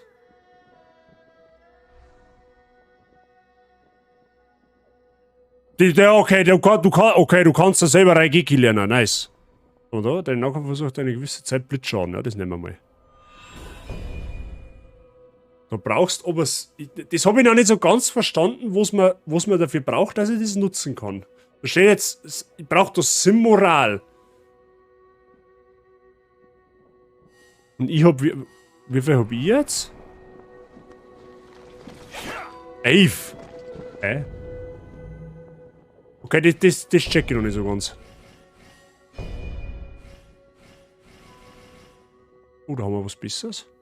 Ah, das macht uns aber deutlich schwerer, gell? Moment einmal.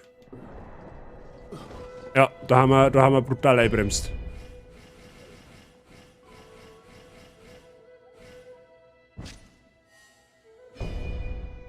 Außer wir daten uns einen anderen Heim anziehen, der macht 40, jetzt pass auf, was ist denn der andere, der hat 26 gehabt, der Löwen, den kann ich dann dafür... Ah, okay, dann kann ich dafür die Strong, das ist nice.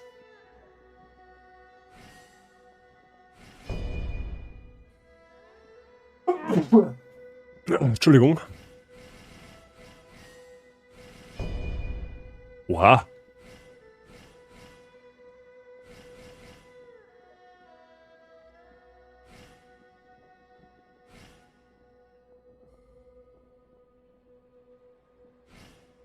Eigentlich auch nicht schlecht.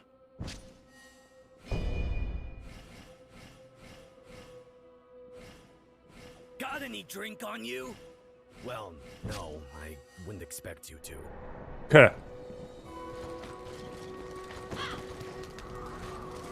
Dann müssen wir da oben auf, ey.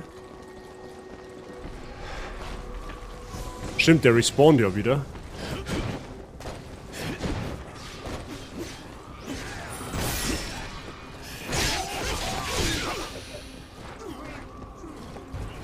So, jetzt gibt's ja hinten irgendwas.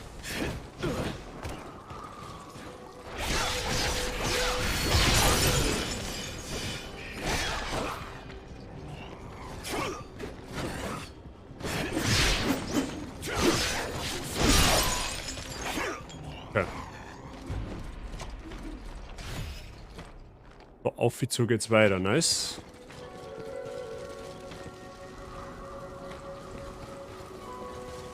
Stimmt, wir woanders weiter schauen, nur.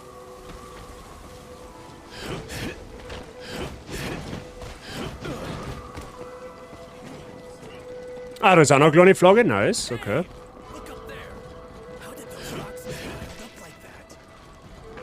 Ja, Umschau, wenn man sich umschaut, wird man meistens einmal belohnt. Das ist zauberhaft, das gefällt mir.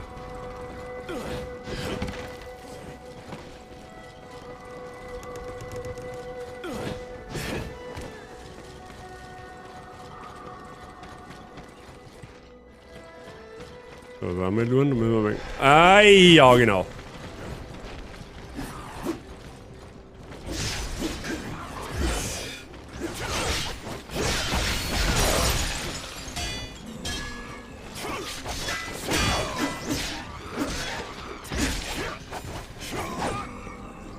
Okay.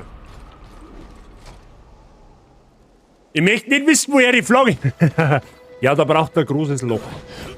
Um es mal vereinfacht zum sagen, oh leck. Dahinter... Oh, hi. Was bist du jetzt?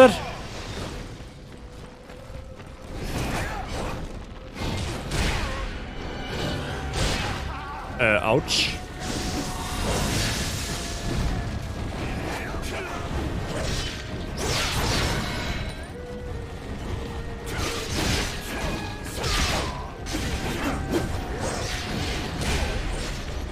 Wait a minute.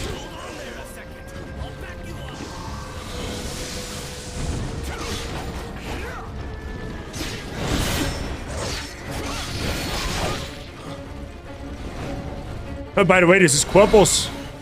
Not yet. This is not the end yet.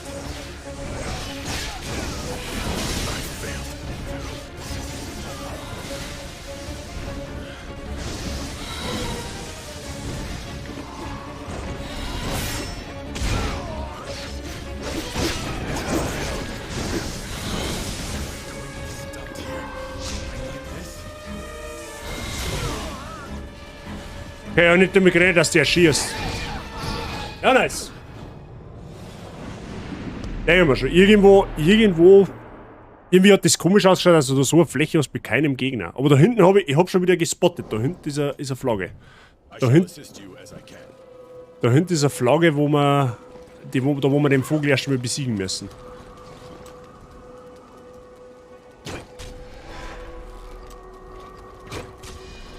Der Pfotzen halt noch um.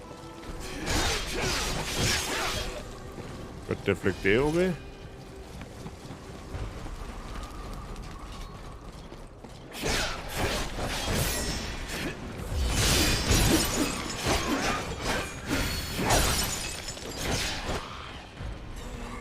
Aber mit dem Schwert geht's aber, also mit dem normalen Schwert, ne? Mit dem Einhandschwert geht's tatsächlich noch ein bisschen.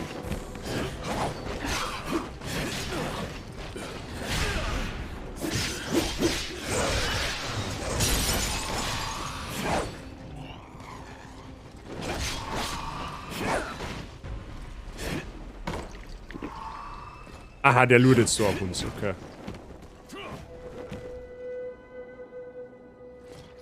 Ja.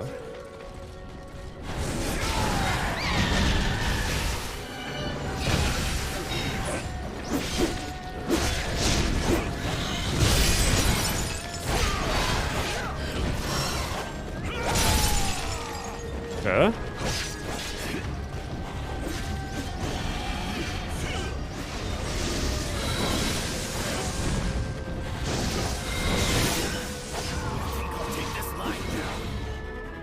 Muss genauso in das darstellen?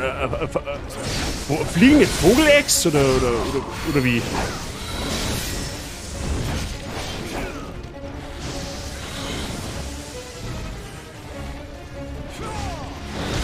Ah.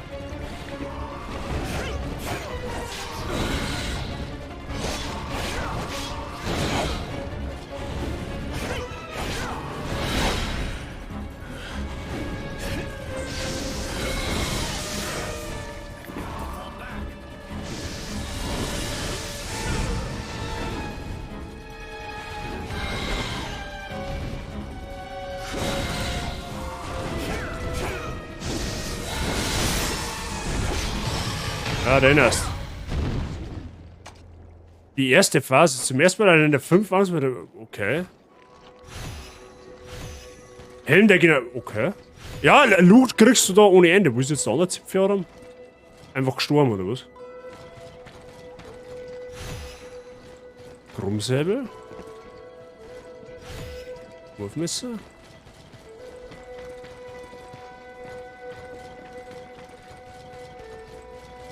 Snacken muss erst einmal die Flagge da hinter, hätte ich gesagt.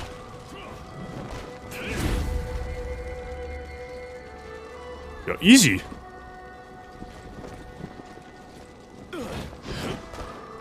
Ah, warte mal, kann ich jetzt? Moment. Weil jetzt ist ja der andere ist jetzt weg. Pass auf. Jetzt respawnt zwar da der Drecksvogel dann wieder wahrscheinlich.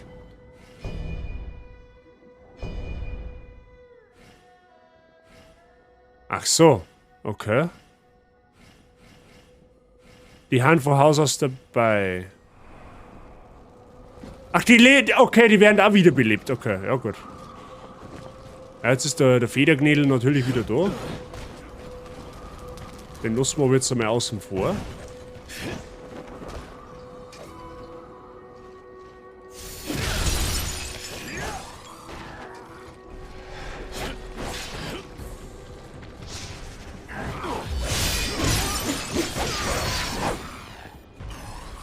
Ja. Gehen wir mal unten, ne? Aha, da haben wir noch Loot. Sehr gut.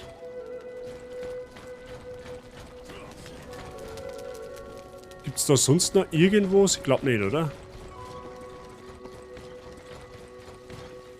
Ah, da hinten geht's weiter. Okay, alles klar.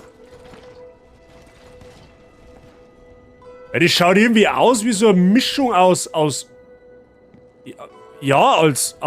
Truthahn, Ex, Drache, Rabe, irgendwie sowas.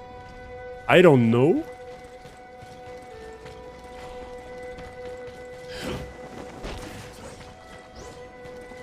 Will ich mir jetzt nicht zweimal mit am anlegen, wenn es nicht sein muss?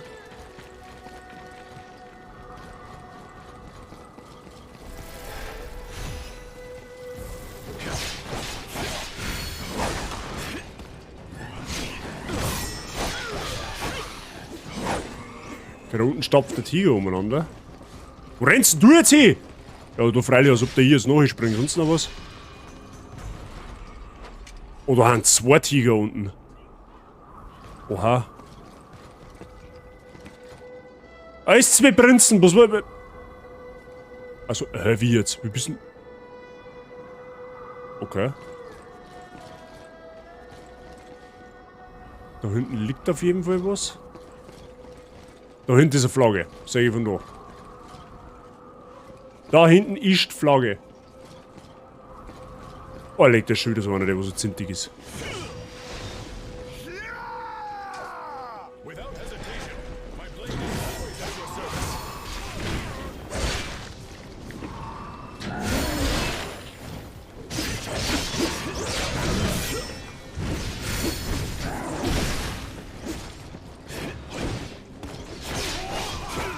Gibst du Aftersteuer rüber mit deiner Silvester-Schießerei da.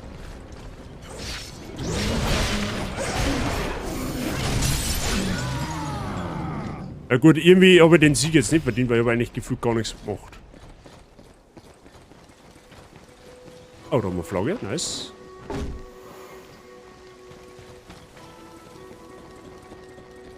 Ja, perfekt.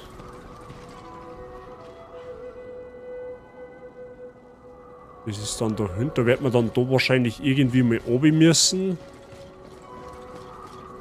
Vermute ich jetzt mal, dass du dann da oben gehen musst.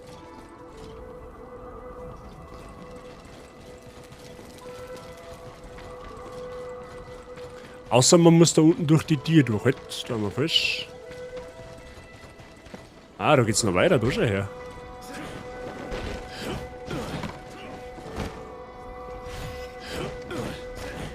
Ach, da schau her, da ist noch ein Lord da, was man nicht alles findet.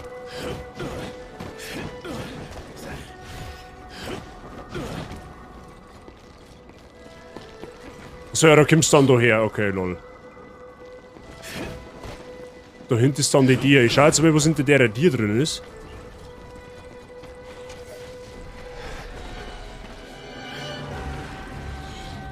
Man muss von der anderen Seite aufgemacht werden, okay.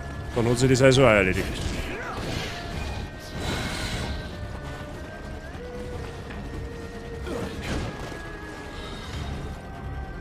Okay.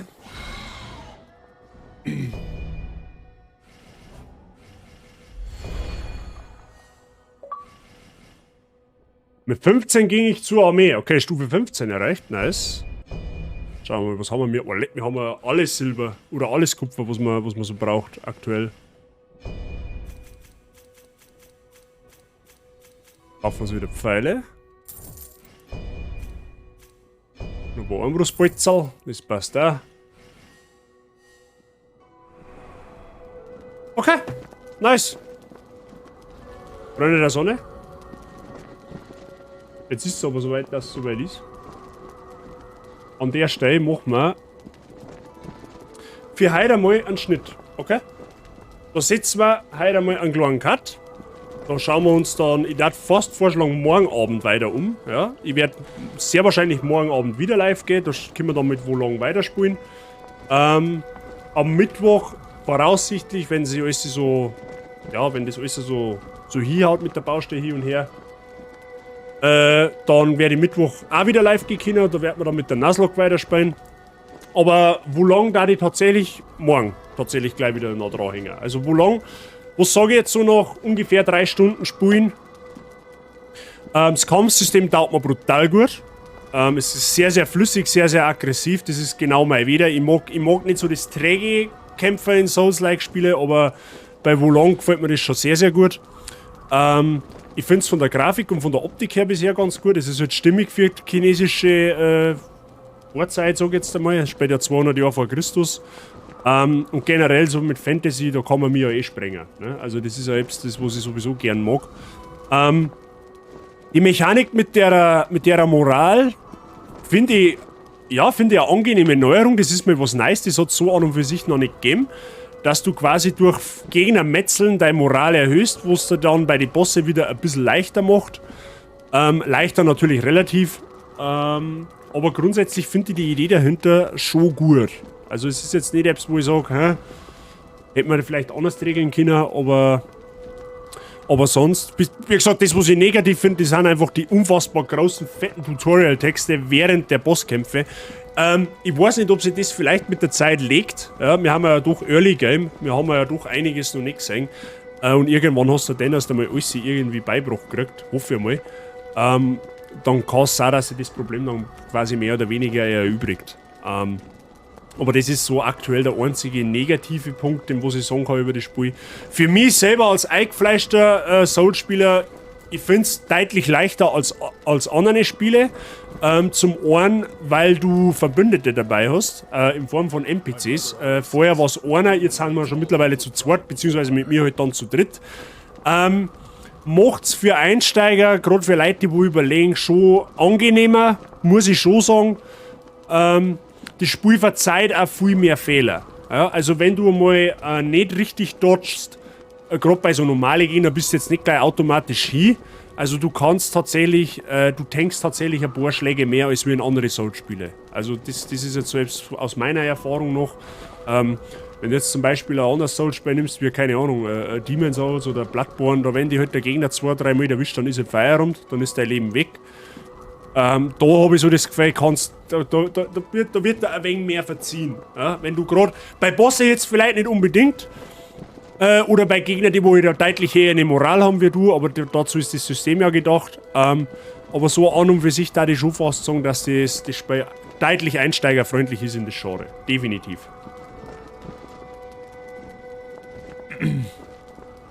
Ich finde es teilweise ein wenig verwirrend mit den ganzen Sachen, was du machen kannst. Das ist aber typisch Souls-like. Also du hast unfassbar viele Rüstungssachen, du hast viel Waffenvielfalt, du kannst deine Magie skillen, da steige ich jetzt offensichtlich auch noch nicht so wirklich dahinter, was wirklich gut ist und was nicht. Ich meine, das wird sich außerstellen mit der Zeit, oder wenn dann irgendwann einmal die fertigen Guides da haben, da kannst du dann bestimmt irgendwelchen krassen Zauberbuilds noch zusammenbauen. Aber es ist Souls-typisch. Also genau so sollte es ist nicht zu wenig, aber es ist jetzt auch nicht zu krass überlohnt. Also es ist genau in der Riege für Souls-Spieler. Sag ich jetzt einfach mal. Also für mich ist jetzt wirklich nichts zum selber spielen, aber zum Zuschauen ist chillig. Und ja, der Text übers Bild, what the fuck, ja. Das ist so der einzige Wermutstropfen. Aber es freut mich, wenn es zumindest zum Zuschauen taugt. Ja, ich muss so ein Spiel, wie überlegt es, ob man sich sowas holt, gerade wenn man mit dem Genre Souls-like nichts anfangen kann. Aber sollte jemand mit dem Gedanken spielen, einmal so eine Genre auszuprobieren, dann ist, glaube ich, Wolong ein sehr guter Einstieg.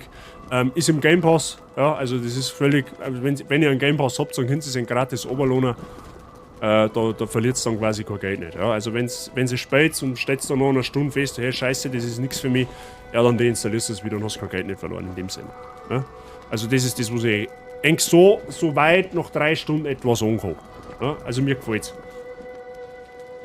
Ich bleib bei Hogwarts Legacy und danach, keine Ahnung, ja da spielen wir dann Pokémon.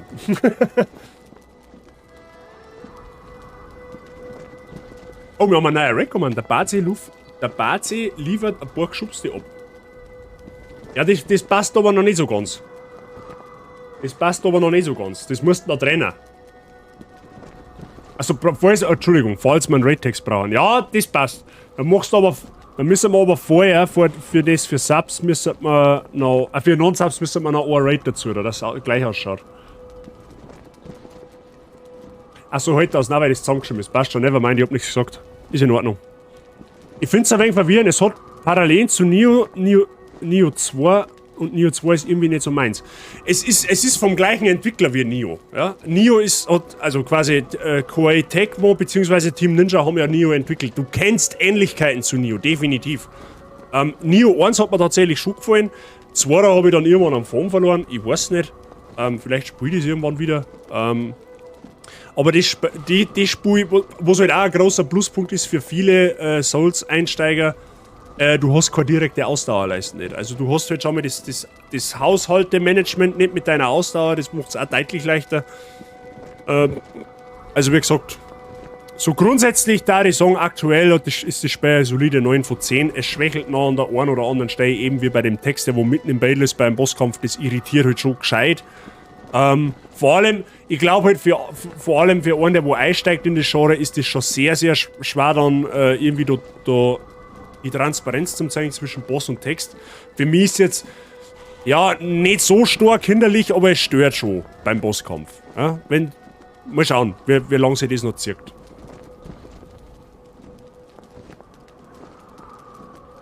Jetzt bist du schreiben können, haben wir gleich. Ja, der schaut gut aus und der andere, ja, das kann man da nicht zusammenfinden, ja, das passt. Den muss ich noch anpassen, bevor ich morgens früh mal anfange, auf alle Fälle. Es macht Laune auf jeden Fall, das gefreut mich. Das gefreut mich. Das ist das Wichtigste. Hauptsache, es macht ein wenig Spaß, was ich da spiele. Ihr wisst es, ich bin einfach Souls-like-Liebhaber. Ich liebe es, Souls-Spiele zum Spielen. Es ist für mich wie für einen Dampf wie Warzone zum Beispiel. Oder für die Birgit Hogwarts Legacy. Also mit Souls-Spielen, du kannst mir um 3 in der Früh aufwecken, hey Bazi, mach mal Souls-like. Ja, mach mal. Kriegen wir hin. Aber gut. So. Der Sonne, jetzt schau ich mal, wer live ist.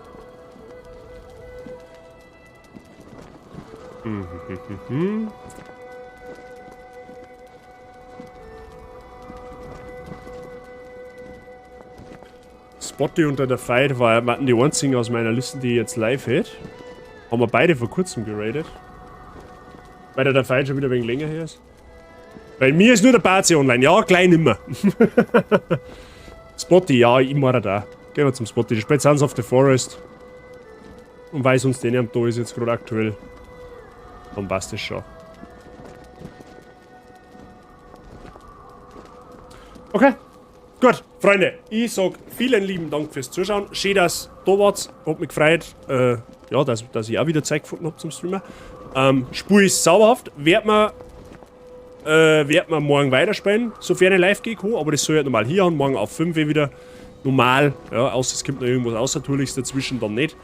Da sage ich aber dann im Discord Bescheid. Ja? Also Ausrufezeichen Discord, wer noch nicht drauf ist, für alle Neuen, gern da mal drauf schauen, dann kriegt ihr alles mit, ob und wann und wie ich live gehe. Ja, wie ist eh klar, aber, ne? Genau, ansonsten gerne auf den Daumen drücken, wenn du es noch nicht da hast. Ein Following kostet nichts, das mir aber schwer helfen. Wir haben ja immer noch on the way zu 280 Follower, das kriegen wir bestimmt auch noch im Laufe des Jahres. Morgen schaffe ich es sehr wahrscheinlich nicht, muss noch mal Schulen machen. Ja, du, das macht eh überhaupt nichts. Das ist alles gut, alles gut. Real Life geht vor.